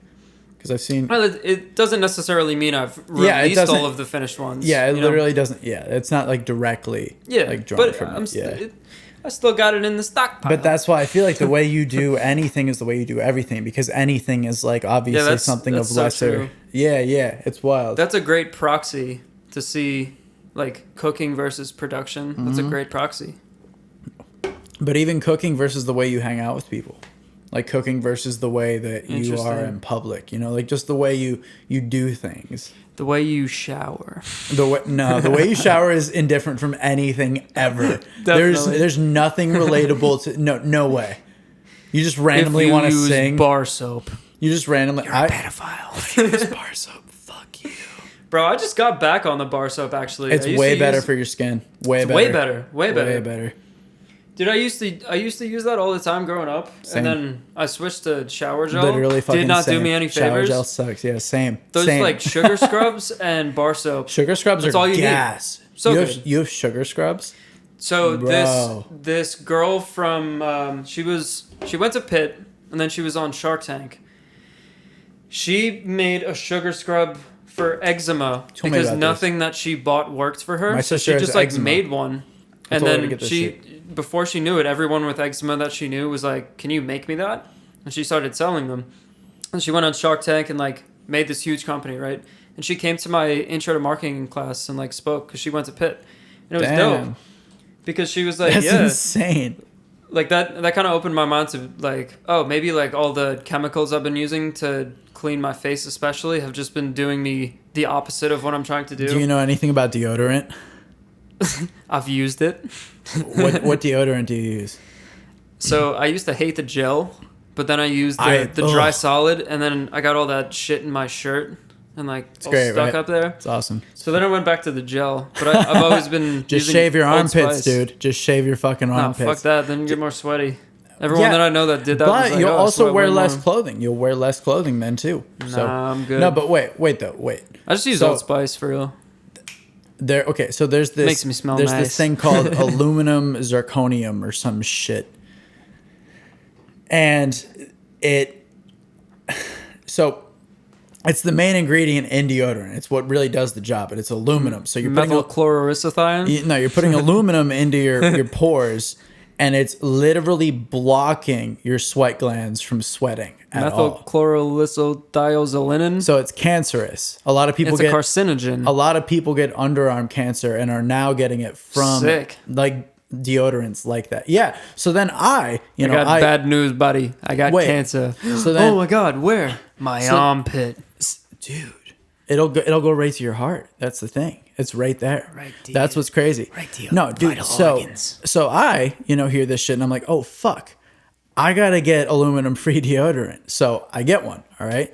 It lasts for maybe 5 minutes. When I start, maybe. I'm being completely serious. Maybe 5 minutes when I start sweating. And I'm like, wow, I smell terrible. So then I put it on again and it's like oily. Like it's like almost like olive oil oily Sick. on the top. Oh, it's awesome. Yeah. So then I find this brand that sells aluminum free deodorant and it has like a lot of good ratings. So I go and get it and it's not aluminum free, but I'm obsessed with it now and it's all I use. So now I just gave up on it. So you just apply it every 5 minutes? No, I apply this shit every 12 hours, but it's not even aluminum free. I set alarms. They advertised it as aluminum free and it actually wasn't when I bought it. I set alarms for 4 a.m.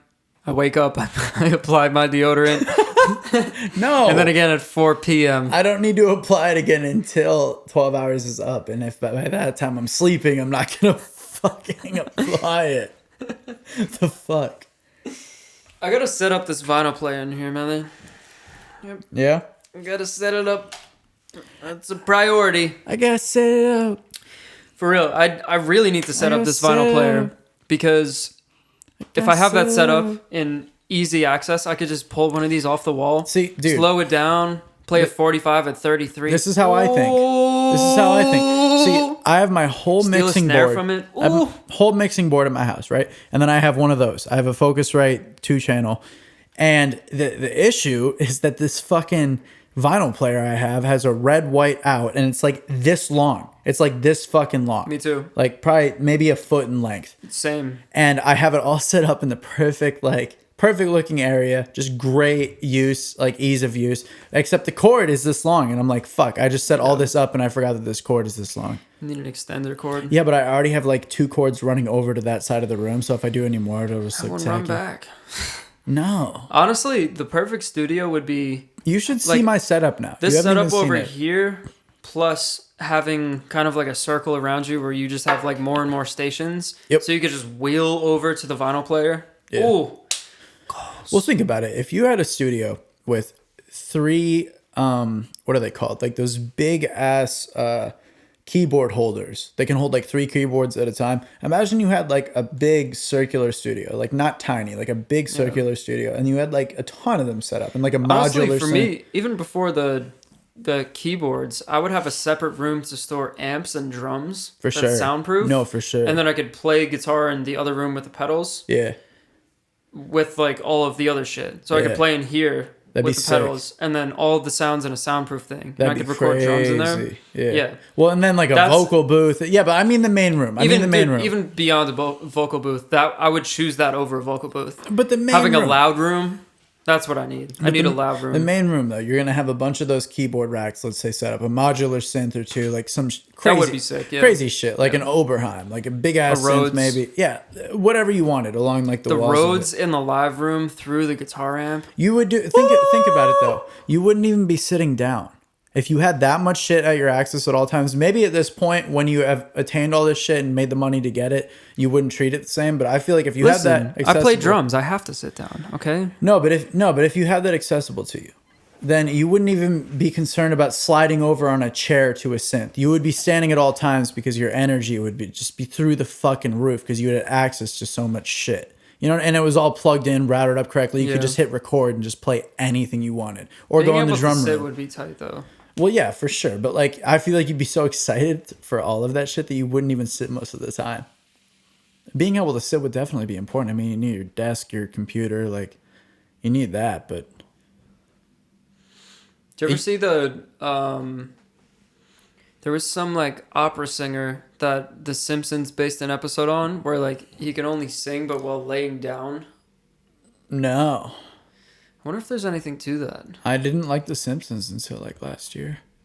Oh, The Simpsons is a public institution, brother. It's incredible. It was the original South Park, in my opinion. Oh yeah. But I think South Park actually came around before The Simpsons. No joke.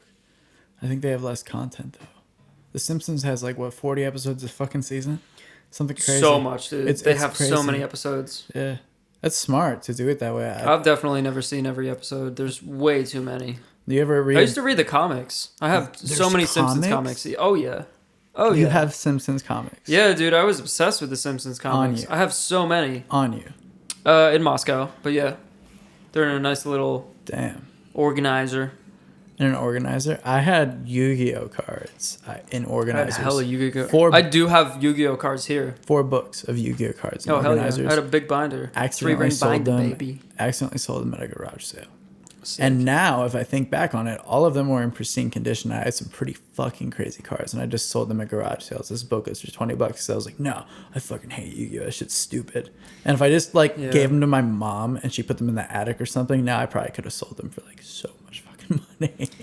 I actually never played the card game up until a few months I ago. played it twice. That's it. I like collecting them. It takes I a don't lot know. of effort. Oh, dude. Oh my god. There's so many rules. It's worse than I think I tried Dungeons and Dragons one time. Oh, too many rules in that. No, but Yu-Gi-Oh's As well. worse. Yu-Gi-Oh's worse. It is. It's like Yeah. it's so Pokemon's funny. We ever Yu-Gi-Oh's played- fun to play, like just on your own rules, Mm-hmm. and you don't follow everything. Same with I agree Dungeons with and that. Dragons. Like if you do, Yeah. like I played that with like Nick Donaghy and his buddies. That was fun because we kind of just like made it as we went, and Yeah. we weren't hard asses about it. But also, I had no idea what I was doing. Everyone else had played it before, and I was like, "Can I do this?" Like, "Oh, it's my turn. Can I use this?" By the end, I started to catch on, but like me playing chess. we never ended up finishing it because it takes so long. Because we had to find time once a week where 6 people could all do it. Yeah. But we never finished. We probably got like 8 hours total into the game, and it still was probably halfway. I think it's built for kids that are like 10 to 16 because they're in like school, so they can find ways to get over other kids' It's hard houses. to figure out how to play that though as a 10-year-old. Okay, well, it's 12 to 16. I don't know. Fucking know. What did you think about playing chess the other night for the first time? It was fun. It was stimulating. It was like really, Fun, really right? like I went home and I wanted to make some wild shit, but then I didn't and I passed out. So true story. True story. No, but yeah, it made me think about shit. It like it worked my brain around. It was pretty cool. I like things like that. That's why I like the games I like even, you know.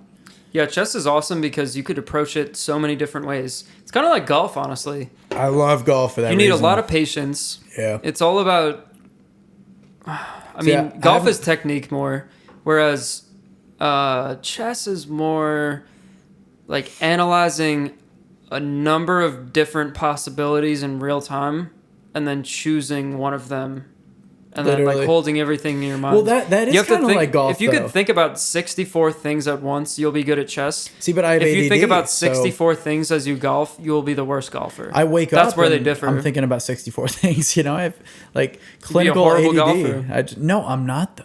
I'm not. That's the thing because in golf, I know I need Oh, to you do focus. play golf. I forgot. I golfed for like fucking 8 years. We gotta go, man. I love golfing. I don't know where my clubs are. They might be in Florida. They might You're a be lefty, in right? Scranton. Yes. So I can't help you. No, yeah, nobody's ever. That's been the worst thing throughout my Just entire. get a cheap set on Facebook Marketplace. Or I could just pay my mom like $30 to ship them. Oh, you have them. They're in I have a yours. whole set, Where does yeah. she live in Florida? She lives in pretty much just Bradenton. Where's that? You know where Sarasota is? Yeah. Yeah, so like you go over the bridge to Sarasota north, and then you're pretty much in Bradenton. Oh, that's tight. Yeah. Are you going there for Christmas? No. We're actually we were gonna go to Thanksgiving. We were gonna go to Hold up. We were gonna go to Oregon, Washington. Actually, no, Oregon. Oregon. To see Jess's family for Oregon. Thanksgiving. And we were gonna go to Florida to see my mom and my sister for Christmas. And we did that last year too. And you're doing neither? We're doing neither. Yeah, we're gonna stay home. We're gonna make Way our she own. fucking goes. Gonna make our own Thanksgiving dinner. She's gonna make 3 things Yeah, from that's her gonna be family. tight. I'm gonna make 3 to 4 from mine. Probably making a ham, not a turkey, which I'm actually really grateful for. I love turkey, but it just puts me out. Yeah, my family used to make hams for Christmas. I'm gonna make them for Thanksgiving and Christmas. I'm gassed. Hell yeah. And I'm gonna make fish for Christmas with The the roast ham. beast. Yeah, whatever. The yeah. who hash. So no, yeah, we're fucking staying here. We're gonna do all our own shit. I didn't want the holidays to be complicated this year though. I was really the last like 3 years, like from being in LA to going here, like I feel like it was almost Yeah. easier to travel for holidays when I lived in LA because I wasn't driving the entire way. But like last year, I drove down to Florida, and like we could have just flown. Granted, we could have just flown to either state, but I was still like, I just don't want to go anywhere for these holidays. I want to just like chill, do our own shit, like have a good fucking holiday. This is the first time in a long time that I don't have to really go anywhere for Thanksgiving.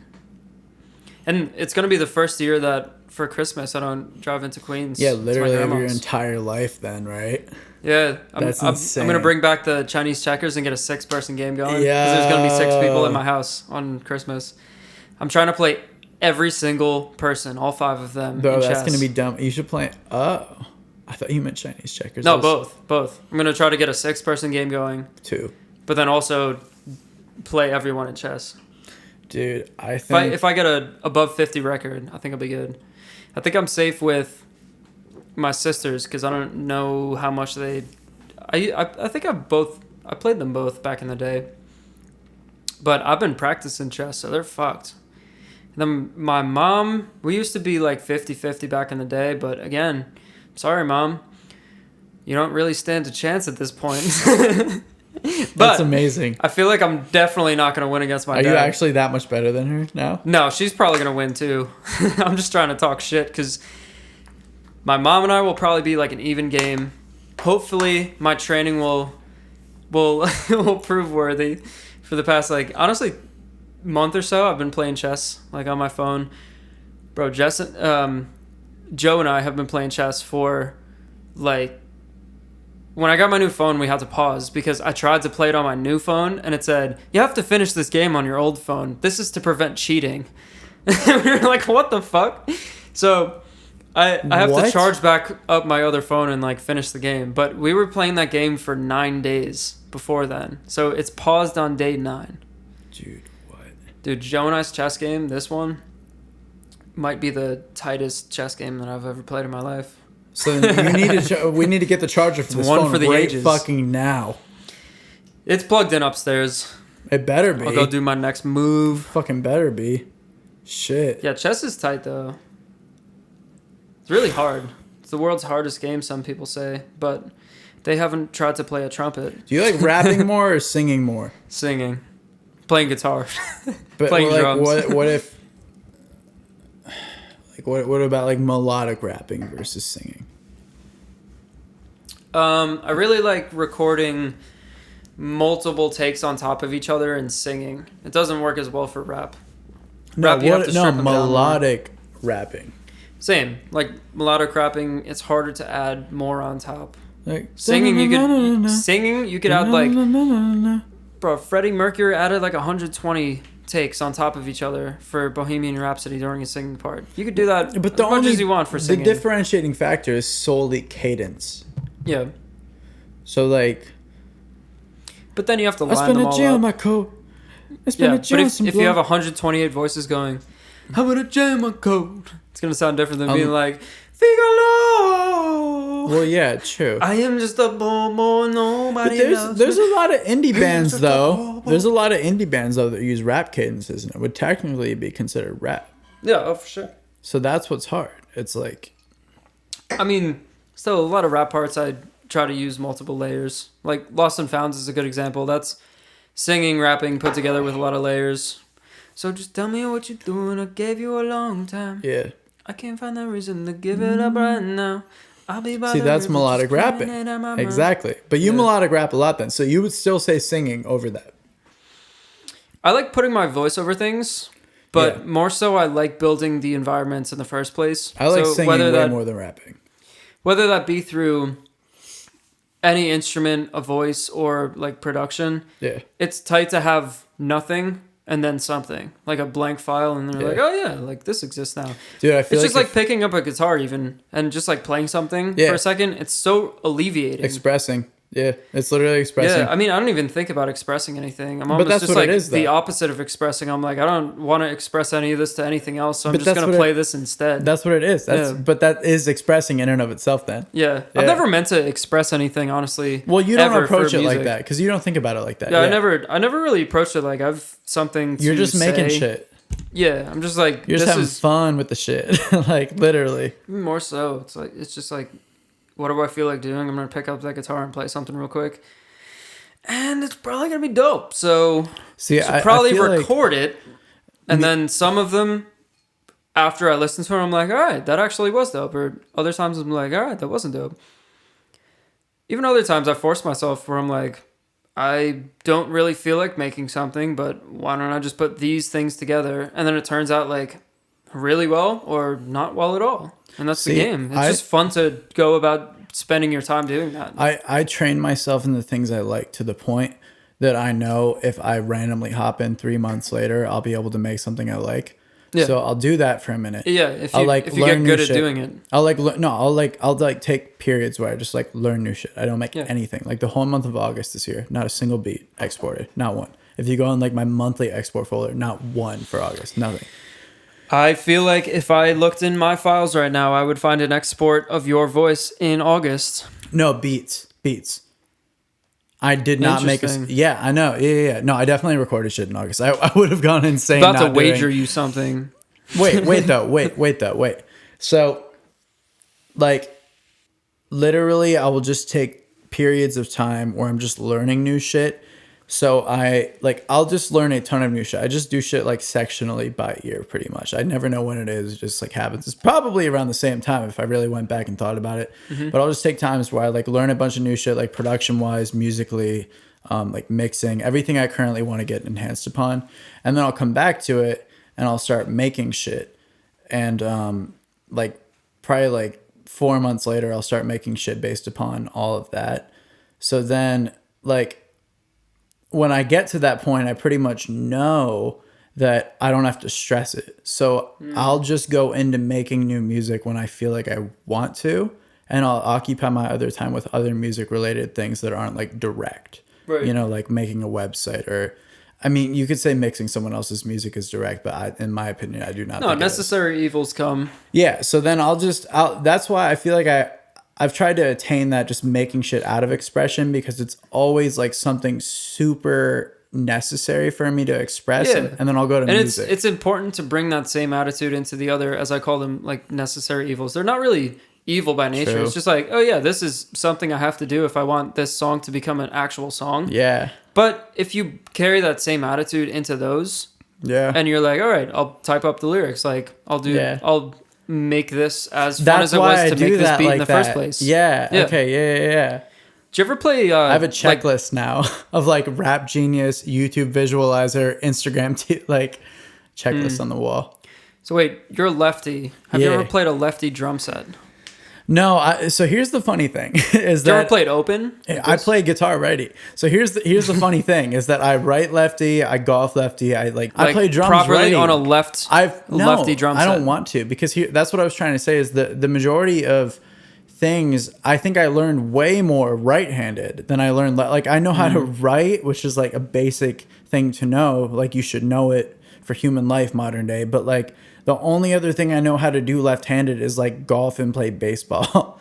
Like there's nothing, and like those are like writing is the biggest of those obviously, but like it's writing. Like it's not like I know how to do everything left-handed, because I was taught like you don't pick up a guitar and someone's like, no, play it left-handed because you're a lefty. You know, you usually I do hockey and longboarding lefty.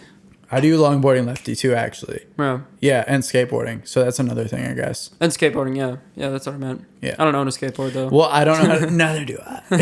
Never But did. I know how to. But I know that I would skateboard lefty because I've tried it. Yeah. But Mine's close enough. Small So enough. are you right-handed? Yeah. Okay.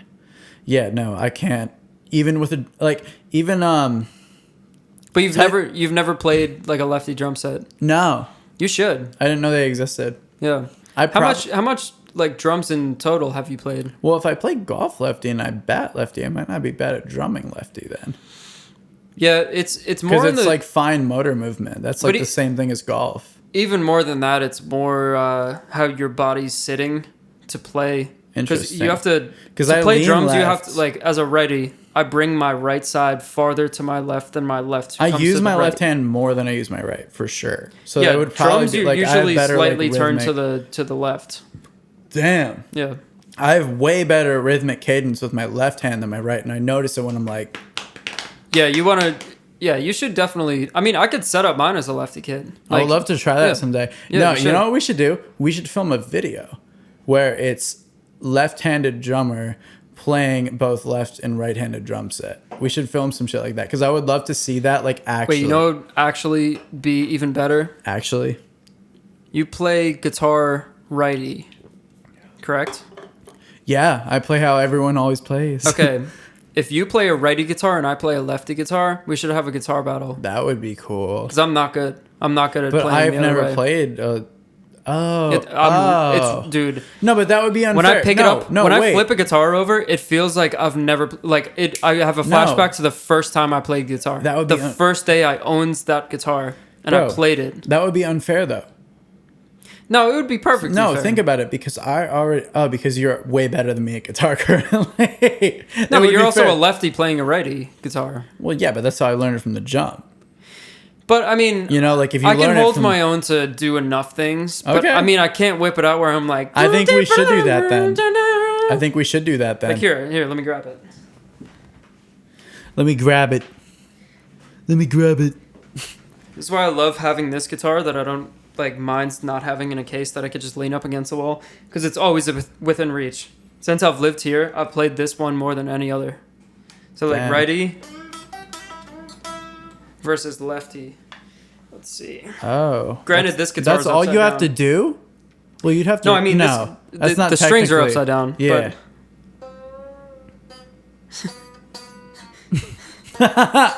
Wow. Wow. Ladies and gentlemen, if you could see this right now, that's crazy. If you knew what this man could play, and you Like, it's really hard, especially I'm since done. the strings are. Well, yeah, inverted, but this is even more hard because you have like this isn't the correct lefty setup. But even if I played the same thing, That's funny. I would probably play better with my left hand looking at this now. I would probably like, I'm even worse with my left hand than I was when I first picked up a guitar.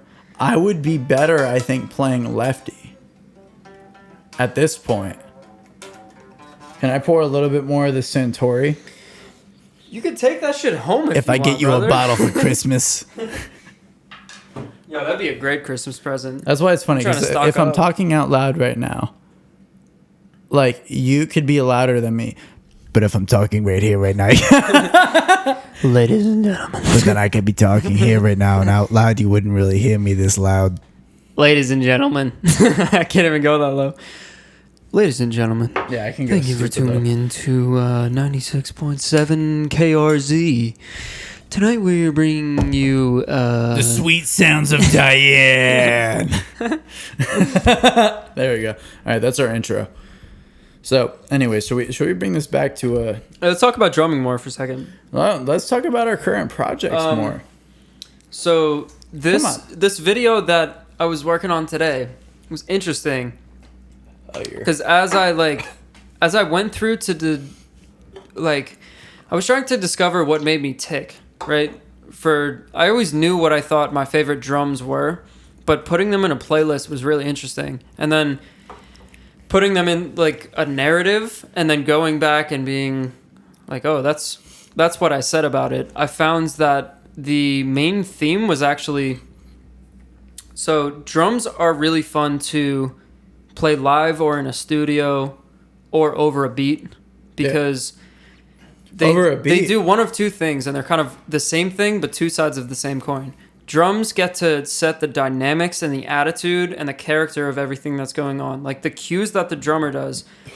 Whereas if a keyboardist, a guitarist, and a bassist are planning what they're going to play during a show, they go like, oh, I'll give you the look and then we'll go into this. Or I'll build in this cue. When I start playing this, then that means we're close. I've done that with you, for sure, when practicing with the band. Like, Yeah, for sure. Yeah. So the thing with a drummer, you don't have an open hands and you don't really like yell anything out. So it's all in everything you play for the entire song. You get to set what the entire room is doing. Live? Which is crazy in a house show setting because Yeah, I was going to say live. Bro, you can't hear a goddamn thing when you're playing drums in a house show because there's no PA like over by the drummer. There should be, though, right? And everyone's amps are facing over there, and the only thing you hear is like people yelling from the basement over towards you. Shouldn't you have a reference speaker You just as have a to drummer? play. You just have to keep playing and keep time. But shouldn't you?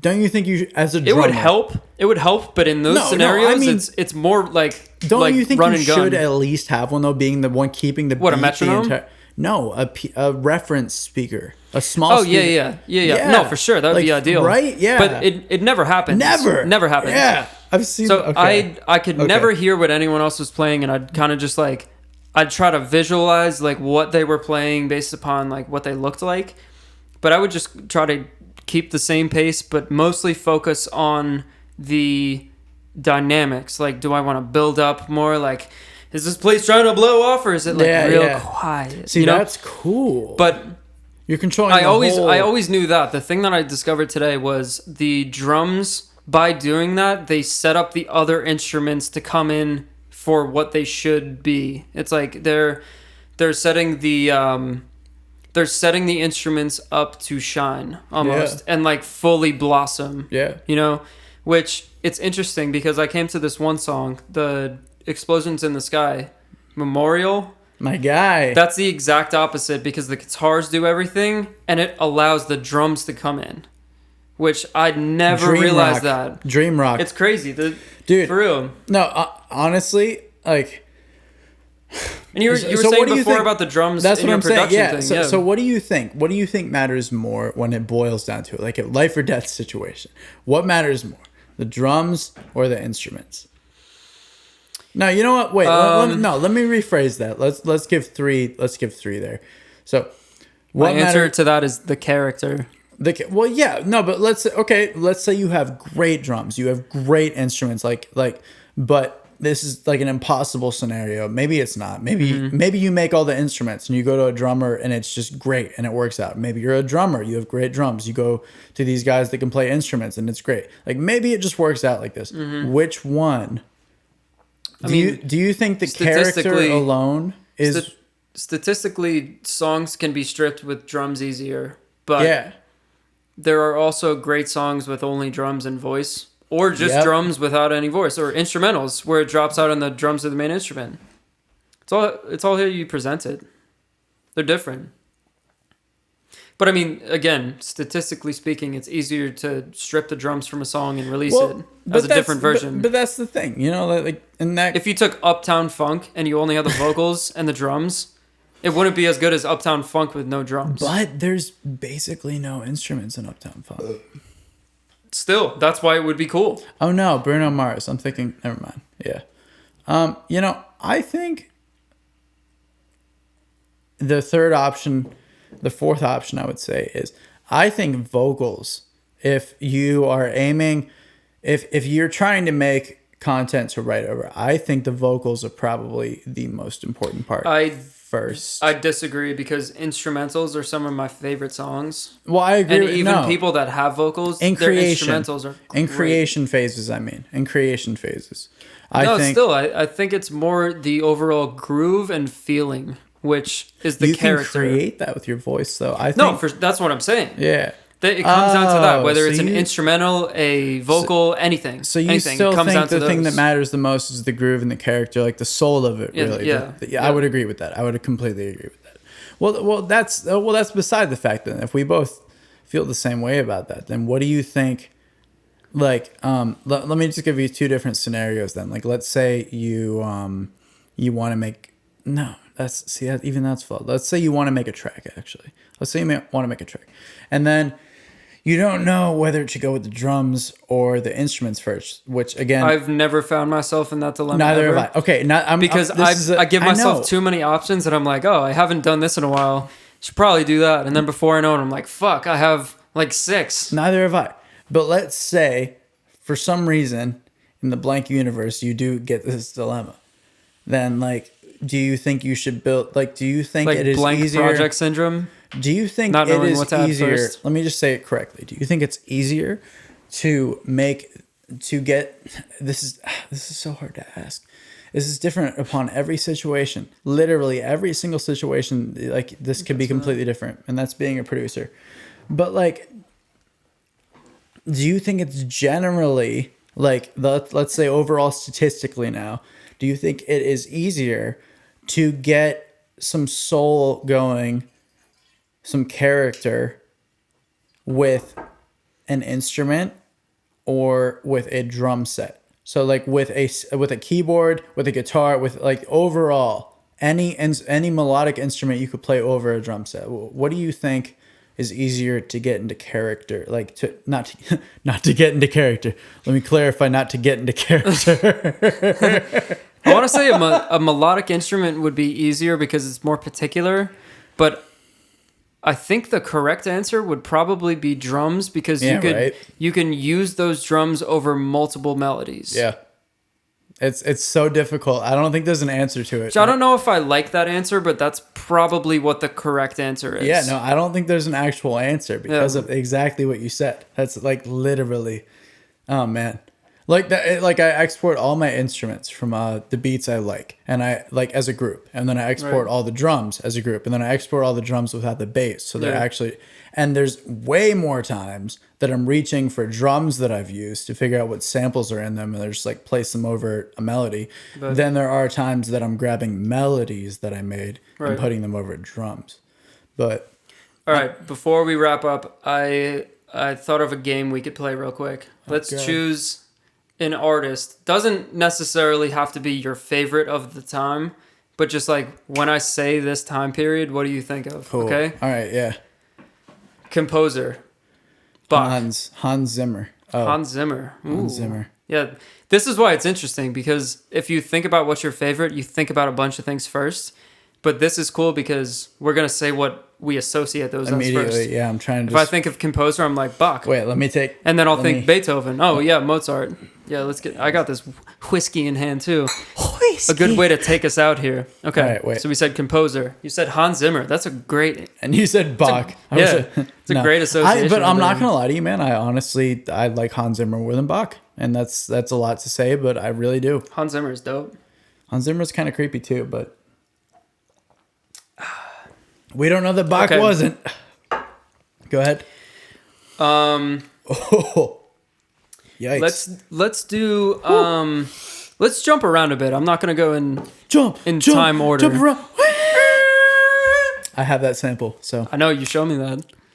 from the You should original send me record. that. I think I lost that, sampled actually. it from the You should original send me record. that. I bought the original song, sampled it from that record, so it's Hell yeah. technically the cleanest you That's get. what's up. Okay, anyways. That's a woman's voice. Yeah, right? it's a scream. It's a That's scream like crazy. tape, dude. It's just tape saturated. They took the saturation, and the reason it gets more intense is because they just turned it up. You can hear Really? it. You can hear it. If- Oh, bro, wait.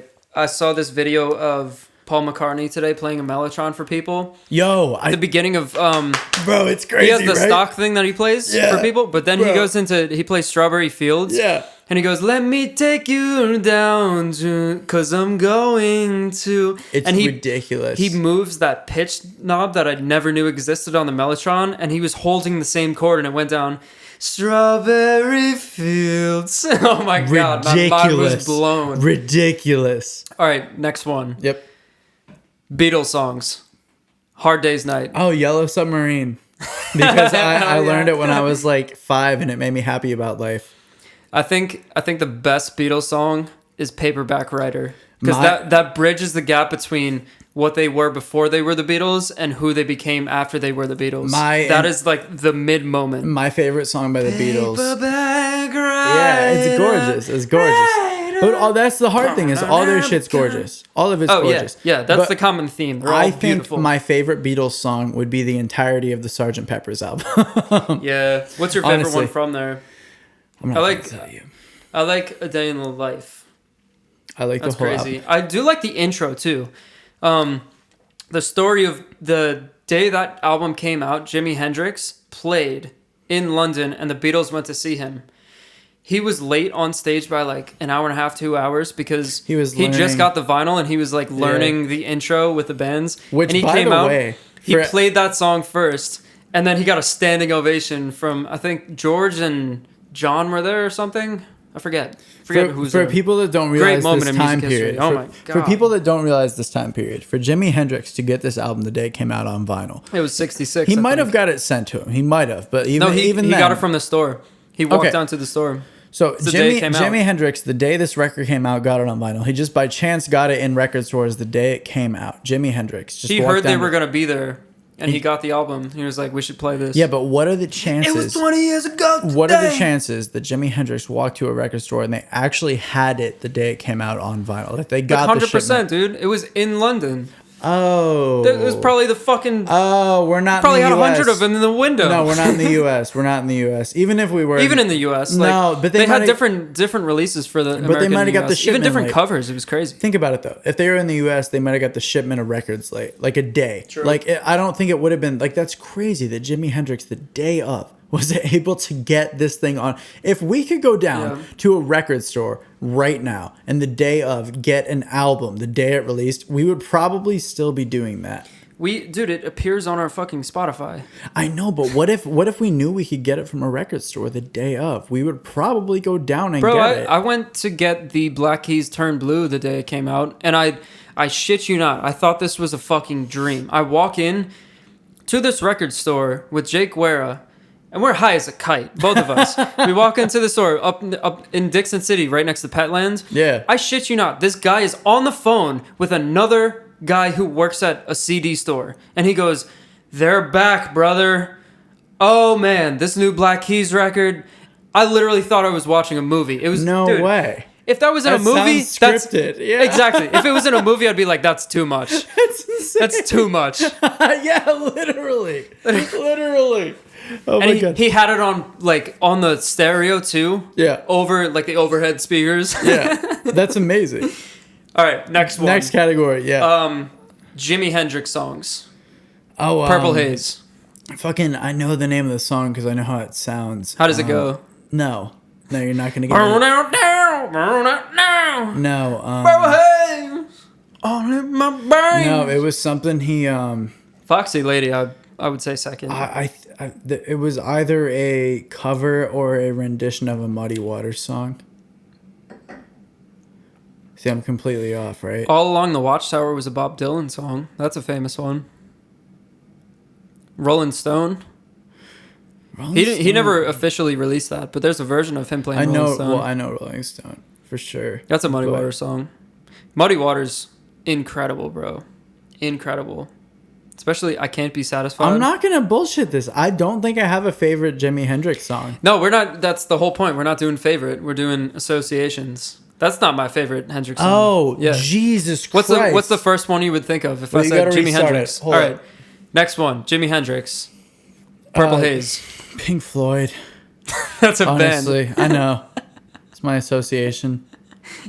No, if I said Jimi Hendrix, what song would come to mind first? Nothing. I like all of. What would Jimi- come to mind first? If I said Jimi Hendrix, There's an album. I could probably show you the cover is it yellow with the distortion like a fisheye with lens? the Indian. Yeah. Is it that No. one? Electric Ladylands? No. Or is it the one Axis Bold as Love where there's a million Yes. arms? Axis Bolt. I That's have that my on favorite. vinyl. That's my actual favorite record. You have that but- on vinyl? Yes, I have that on vinyl. That's the only one I don't It's have. kind of fucked up. I got it for like $10, but That's my favorite one. Really? Studio, Yeah, yeah. see, here's Band the of thing. Gypsies is technically my favorite, but it's a live album. I literally try to only listen to Jimi Hendrix on vinyl, so I only listen to that vinyl when Listen I listen to him everywhere. I don't want He's the to. best. Wait, it's right there. You see the sticker? That one? Yeah, Yeah. Yeah, Axis that. Bold as Love. yeah, because they wanted the artwork to be something like, I forget what it was, but there's this whole story behind the artwork where they wanted it to be like Native American Indian like styled, and they thought they meant like Indian, and then that artwork came back and he liked it so much that they kept it. Right. I don't remember the actual story though. The cover for Electric Ladylands, that one with his face in yellow. That's beautiful. See, that's what I like. The modern original day. cover that they took without his permission and he didn't like it. I think it was the English cover. It was a room of maybe like 30 naked women, all fully naked, with his album. Really? Yeah. And then they changed it to that, Electric Ladylands. Why the fuck did they That was the change name of it his to studio that? too that he made. Why That once yeah. he died, Stevie Wonder recorded all of his platinum albums in There's, Electric Ladyland studio I think Alex Toomey actually worked at Electric Ladyland for a in second. New York, Yeah. in the Village. Yeah, Alex Toomey went to New York for like 3 years. He's back in Atlanta now, but he went to New York for like 3 years, and he that's where some of his craziest stories came out of. Like, he mixed the finals for 21 Savage's album in an Uber on the way to like the executive meeting, like because 21 said that he didn't want certain things and he had to fix them in the. So he's playing it off of the Uber speakers. Oh my in the God. Dude, That's incredible. Crazy shit. Yeah, but It's incredible. I know Alex worked there for a minute, but I don't know. I know there's other people that work at Electric Ladyland like all the fucking time now. Like, what's his name? The dude that's the lead singer of Bleachers. He produced Selena Gomez, Lana Del Rey, Taylor Swift's last albums. Dude, how can I not remember his name? Oh man, no. Dude, what is his fucking name? I got the next category. Yeah, give me the next category. All right, grunge, Nirvana, The Cure. The Cure. Created grunge. Created. Hell yeah. If I showed They you, were like pre-grunge. dude, they were pre-grunge and they were using drum machines when they started. Like they were hybrid everything when they started. If you listen to their first album versus like Wish in 1995, holy crap, Tight. amazing. When you think of drum machines, who do you think of? Oh, dude, Think of Rick Rubin. dude, what's that dude's name? Jaleel Beats. I'm not even kidding. Like literally Jaleel Beats, bro. Because he always used to put up so many fucking videos on his social media of him making beats on drum machines. And looking back now, they were probably like record-breaking Yeah. hits. But I was always like, oh yeah, this dude's on his drum machine. Yeah. All right, Rick an album by Mac Miller, Blue Slide Oh, Park. dude, Faces. Faces is my favorite for sure. 20,000%. I think his most Mac Millery album was Blue Slide Park. That's why I think of that one first. Faces was my favorite. I think, but also I'll take watching movies with the sound. Yeah, off. I was gonna say I think watching movies with the sound off was one of the most realistic phases. Oh, so good. One of the most realistic phases of Mac Miller we got. Of any artist. Yeah, I think that was such. No, that was like Through the Looking got. Glass. Yeah. You got to see exactly who he was. I'm looking at you through the glass. Don't know how much time has passed. No song. I'm sorry. Let's do 1960s psych rock. That's too difficult, man. I would say like Mumford and Steppenwolf. Sons. Yeah, hell yeah. No, Simon and Garfunkel, and I'm not even kidding. I'm not even kidding. In my opinion, because if you listen to their earliest shit, it's like, dude, psych rock. What is going on here? Yeah, no, I think honestly, yeah, Simon and Garfunkel. It's terrifying. If you listen to it right now, it's so psyched out. It's like, Jesus. I got another. Okay. an episode of The Office. Oh, that's The difficult. Deposition. where Jan goes in and tries to get a lawsuit because she got a boob job. I think when Ryan, Pattern of disrespect. My friend Pat took a turn. My friend Disray got new specs. Disrespect. I think when Ryan is trying to win Kelly back and she's with the other dude that's great. Yeah, he rolls up on the camel. And Kevin, before that. And Kevin comes in and he's like, dude, he's perfect for her. Leave her alone. I think that, I don't know what episode that is, but that is, I think, my entirety. Kevin's my favorite character. He's so funny. He just comes in at random times and you're like, what the fuck? Need it like a pizza. Dude, like, that's what I mean. I think, and if you watch interviews with the dude that played Kevin, he is the most collected motherfucker on earth. So, like, you realize the extent he had to go to play Kevin. Hell yeah. And like Steve Carell is already like a little goofy. So like that probably wasn't too much of a stretch for him to play like Michael Scott, but like Kevin, if you look at the actor interviews with him, holy fuck. Yeah, he sounds completely different. Completely. In the entire role, like he's not even, oh my God. Yeah, dude. Like, all right, I got another one. Okay. Blink 182 songs. Oh, all the Down. Small Things. Down. That's a good one. Down. These drops of rain, they fall all over. I think that song is definitive of emo music. Easy. Very definitive. No. See, It Hurts is by Angels and Airwaves, so I can't even say It Hurts. That I think the best Tom DeLonge song ever is It Hurts by Angels and Airwaves. I think it's actually pronounced It Hurts. It hurts. It hurts. It hurts. All right, last one, and then we'll finish up here. I'll cheers you. I was supposed I'm to not here. I was supposed to wait. I gotta give you out. some categories, man. Oh yeah, you could interview me. Let me give you like 3. Let me give you. Like Get to 3. the heart of who I am as a mental human being. I will. Let's do some mental psychosis. Psychosis is my last name. Cheers to psychosis. No, wait. You gotta ask your last one. No, I'll save it. Go ahead. Mediums. Television.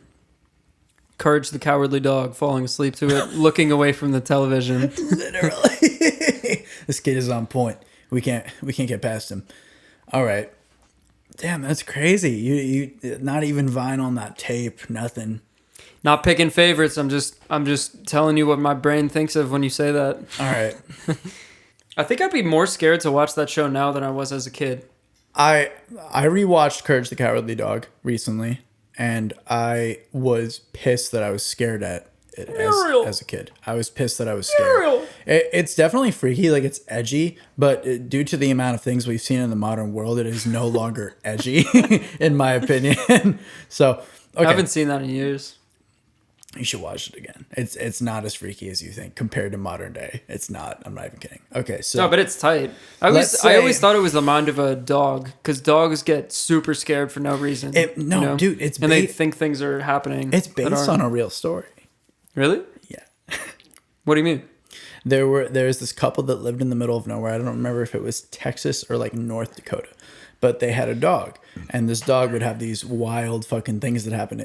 I'm not going to go all into it because I'll just tangent completely, but it's, I don't want to say based on a true story. It's derivative of a true story. Right. So it's not like obviously complete. Based on a news story.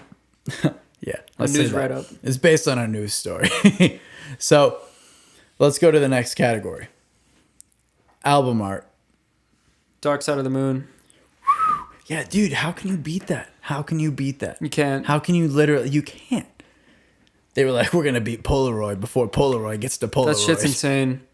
Bro, did you ever watch Dark Side of the Moon? Or did you ever watch Wizard of the Oz? Well, you sync it up with Dark Side of the Moon? Never, no. Oh my God. Is that a thing? Yeah. When I first got into playing guitar, actually, my dad told me about it, and he whips out this like 40-page stapled together thing of like all the things that happen at the same time. No. I remember one is when the Tin Man is singing. Every time he puts his like he pushes like steam out of his head.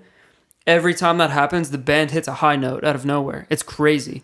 But I mean, I've probably done that 3 or 4 times in my life. But one time in particular, Jake Ware and I, like, we had singing privileges. We would come back home and practice all the time, just like jam on drums and guitar and keyboards, whatever the fuck. Okay. Try to rap through the PA, sing, whatever the fuck.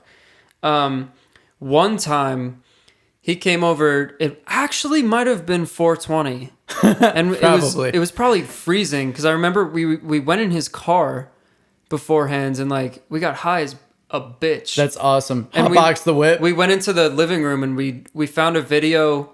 Like we had the intention of doing this. Like all during school, we were like, yeah, we should awesome. watch The Wizard of Oz. You already knew you were trying today. to do this. That's cool. Yeah, okay. like what else would you do on 420 besides that? Yeah, literally. Right, so I'm back in the recliner, like fully back, and Jake's like laying down. And my dad comes home and he sees that we're laying down listening to this and watching it. And he goes, you're giving it the old try, huh? And I was like, we sure am. Sure are. We sure am. But no, honestly, we should do that.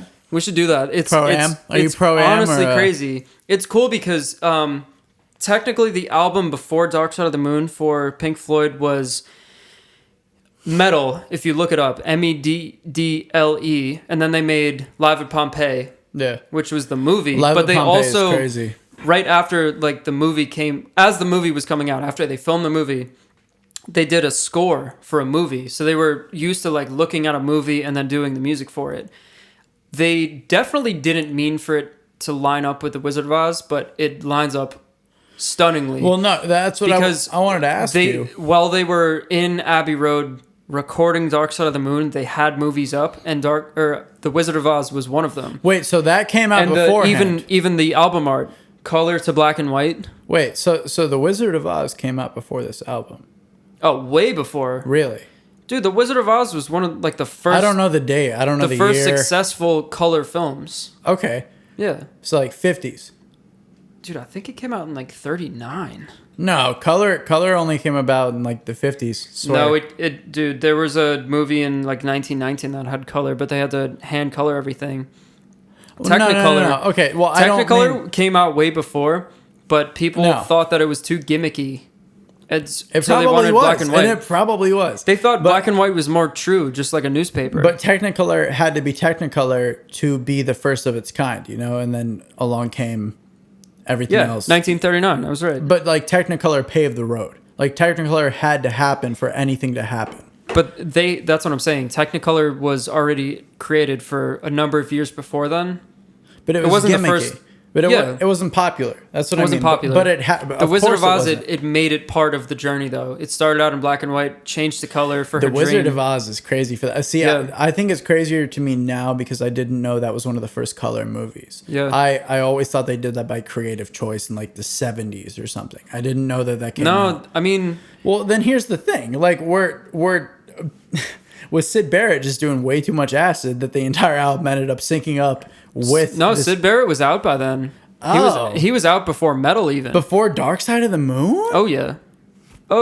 I'm lost. Their early ladies shit and gentlemen, I'm at a loss for Pink Floyd history. Their early albums, the first 4 or 5 maybe, with Syd Barrett, they were so experimental. Yeah. Like hard to listen to at points, but they're really dope. Yeah, like early Nirvana. No, but I mean... Early Blink even, like, I mean, shit. I think a lot of bands at the early... Technically, I never thought about this. The Dark Side of the Moon only came out 24 years after The Wizard of Oz. That's insane. Exactly. So, like, what if it just happened to... I don't know. That album came out 47 years ago today. Like, not today. Today? Like, in 2020. In 47 years ago. To year, not Yeah, today. it was in 1973. Oh, wait. No. No, yeah. Dark Side of the Moon would be 34 years different. I'm sorry. 34? Mental math. About 34. 34 years different. Yeah. Well, now I got to go my next category, don't I? Yeah, you do. Choice of alcohol. Irish whiskey. Damn, that was too easy. I shouldn't have asked that. Because I would choose Rolling Rock, but when I hear alcohol, I think like this. Yeah, right. Okay, last one. Starting point. Producing a track. 90.1 FM was the first beat I ever made in a DAW. That's your... I was at Phil's house, and he was like, "Yeah, I got this for Christmas. Take a look at it." And I put on headphones and like played around with it.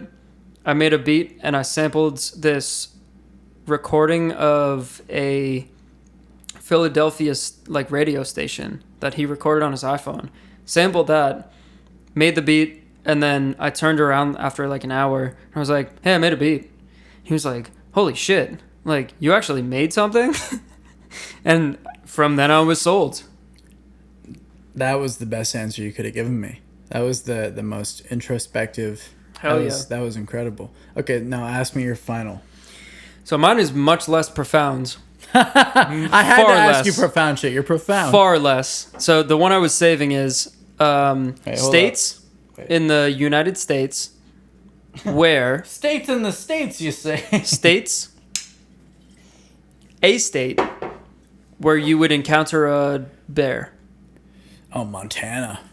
Probably not even though. I'd say California, even though they're not even there funny. anymore. Off top, I grew up in PA. I went to Cali, and the first thing off top I said was Montana. But how many bears do they actually have in Cali? I thought the California Grizzly's gone. NorCal. No. No, the California grizzly bear on the flag is extinct. Okay, well, if it's extinct on the flag, like The California grizzly bear. Yeah, that's what I mean. Like, I don't know if Still grizzly bears, though. I've definitely seen a lot of grizzlies in California, but I don't think I've seen this. I've never seen a grizzly bear like in the wilds. I've seen That's gotta be 5 living in wild. Cali. I lived there for 6 years. I saw 5.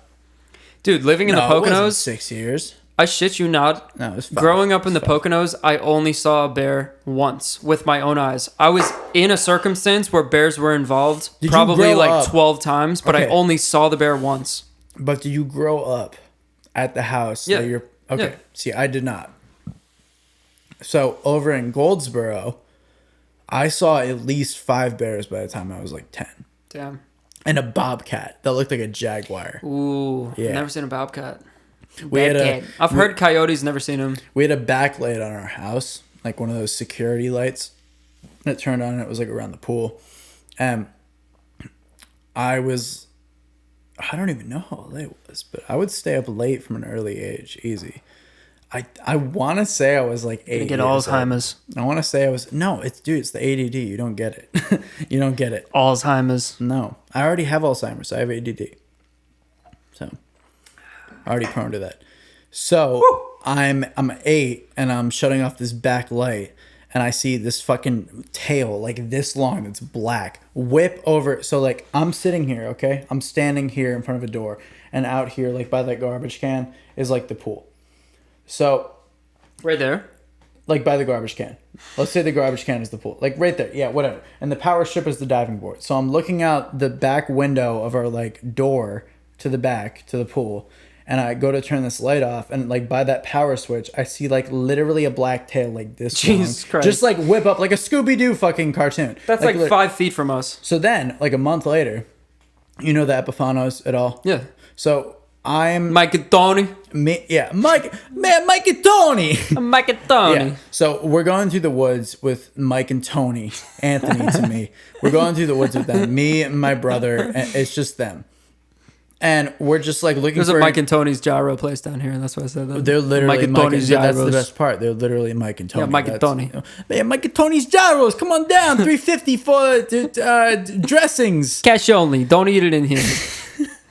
Get the fuck out of here. What the fuck? Okay, so we're walking through the woods with them just to find like a paintball area. Like literally an area we could use for paintball. So we're walking and Tony looks up this tree.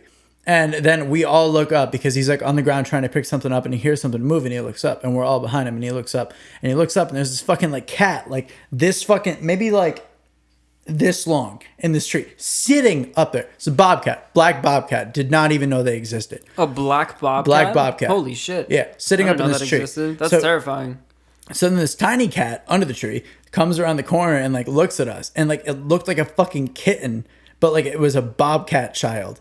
So he was just like run and we just fucking sprinted and we were out of there. I don't know how I got to this story, but God damn. Because my profound last question was states that you would encounter a bear. yeah. This is some Family Feud. There's way crazier shit in Pennsylvania than there you would ever see in California. Oh, yeah. Definitely. Other Oh, than yeah. like I mean like animal wise, but like the trees, like the landscape in Cali is definitely Yeah, cooler. dude. You go from like cliffside to sequoia trees to Deer. San Francisco smog, Deer everywhere. Lake Tahoe. I think deer are in every fucking... No, State? they're not. They're not in every They state? are in Florida though. They're not in every state. They're not in like Oklahoma, Texas. Really? Fucking. Not enough places to hide.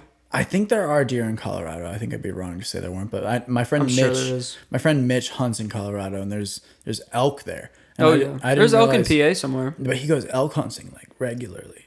That's sick. All the elk in PA got wiped out in 1920.